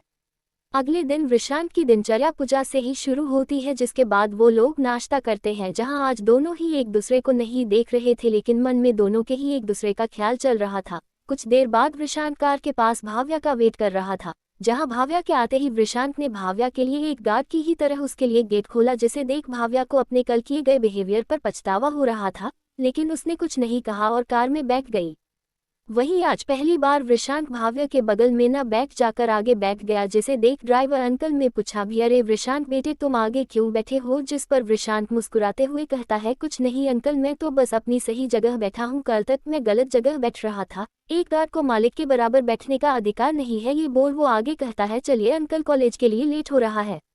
वही वृषांक की बात सुन भाव्या को बहुत बुरा लग रहा था, लेकिन अपने गुस्से के चलते उसने कुछ नहीं कहा और बाहर देखने लगी। वही ड्राइवर अंकल भी समझ चुके थे कि जरूर इन दोनों के बीच कोई बात हुई, लेकिन उन्होंने भी इन दोनों के बीच कुछ बोलना सही नहीं समझा और चुपचाप कार चलाने लगे। कुछ ही देर में कॉलेज आने वाला था, जहां वृषांक हमेशा की तरह उतर गया और पैदल ही आने लगा। वहीं भाव्या आराम से कॉलेज आ गई और मुस्कान से मिल क्लास चली गई। वहीं वृषांक भी कॉलेज आया और अनूप से मिल हाय हेलो की और क्लास के लिए निकल गया, जहां भाव्या और मुस्कान एक साथ बैठे थे। वहीं वृषांक और अनूप के आने से दोनों की ही नज़र उन दोनों पर गई, लेकिन किसी ने भी एक दूसरे को हाय हेलो नहीं किया और क्लास करने लगे। क्लास के बाद अनूप फिर से कहीं गायब हो गया था। वहीं वृषांक अपनी ड्यूटी निभाते हुए भाव्या के पास वाली सीट पर जाकर बैठ गया था। जिसे देख मुस्कान कहती है, अरे वृषांक तुम वहाँ क्यों बैठे हो, इधर आओ हमारे साथ बैठो। जिस पर वृषांक मुस्कुराते हुए कहता है, नहीं मुस्कान मैं यहीं ठीक हूँ। ये बोल वो अपने लिए चाय ऑर्डर कर लेता है। ये देख मुस्कान समझ जाती है कि कुछ तो जरूर हुआ है कल भाव्या और वृषांक के बीच, लेकिन उसने बाद में पूछने का सोच कुछ नहीं कहा। वहीं वृषांक की बात सुन भाव्या की आंखों में आंसू निकल आते हैं, जिन्हें वो बड़ी सफाई से पोंछ लेती है। ऐसे ही दिन बीतने लगे जहां मुस्कान और अनूप के बीच कोई बात नहीं होती थी, वहीं भाव्या और वृषांक के बीच भी कोई बात नहीं होती थी, लेकिन दोनों एक दूसरे का ख्याल रखते थे बिना उन्हें बताए हुए, और दोनों एक दूसरे के लिए केयर करते थे। जहां भाव्या को वृषांक के साथ किसी लड़की को देख जलन होती थी, वहीं वृषांक को भी भाव्या को किसी लड़के के साथ देखकर गुस्सा आ जाता था, लेकिन दोनों ही कुछ नहीं कहते थे। वहीं अनूप का हर बार की तरह लंच के बाद गायब होना जारी था, जिसे देख मुस्कान काफी परेशान रहने लगी थी। एक दिन उसने अनूप का पीछा करने के बारे में सोची, और जैसे ही अनूप निकलने लगा तो उसने भाव्या से कहा, चलना यार काफी दिन हो गए हैं शॉपिंग किए हुए, चल चलकर कुछ शॉपिंग करते हैं। जिसे सुन पहले तो भाव्या ने मना किया, लेकिन मुस्कान भी कहाँ कम थी, उसने भी जिद पकड़ ली, जिसके आगे भाव्या की एक ना चली और दोनों निकल गई शॉपिंग पर। जहां भाव्या तो अपने ही ख्यालों में गुम थी, वहीं मुस्कान अनूप का पीछा कर रही थी। कुछ दूर जाने के बाद अनूप ने अपनी कार रोकी और एक रेस्टोरेंट में चला गया। वहीं मुस्कान भी भाव्या के साथ उसी रेस्टोरेंट में चली गई, लेकिन उसने वहां जो देखा उसे देखकर तो उसकी आंखें फटी की फटी रह गई। तो क्या होगा आगे और आखिर ऐसा क्या देख लिया मुस्कान ने वहां, जानने के लिए पढ़ते रहिए हमारी कहानी जिसका नाम है rebirth of love and trust. मिलते हैं अगले भाग में, तब तक के लिए नमस्कार।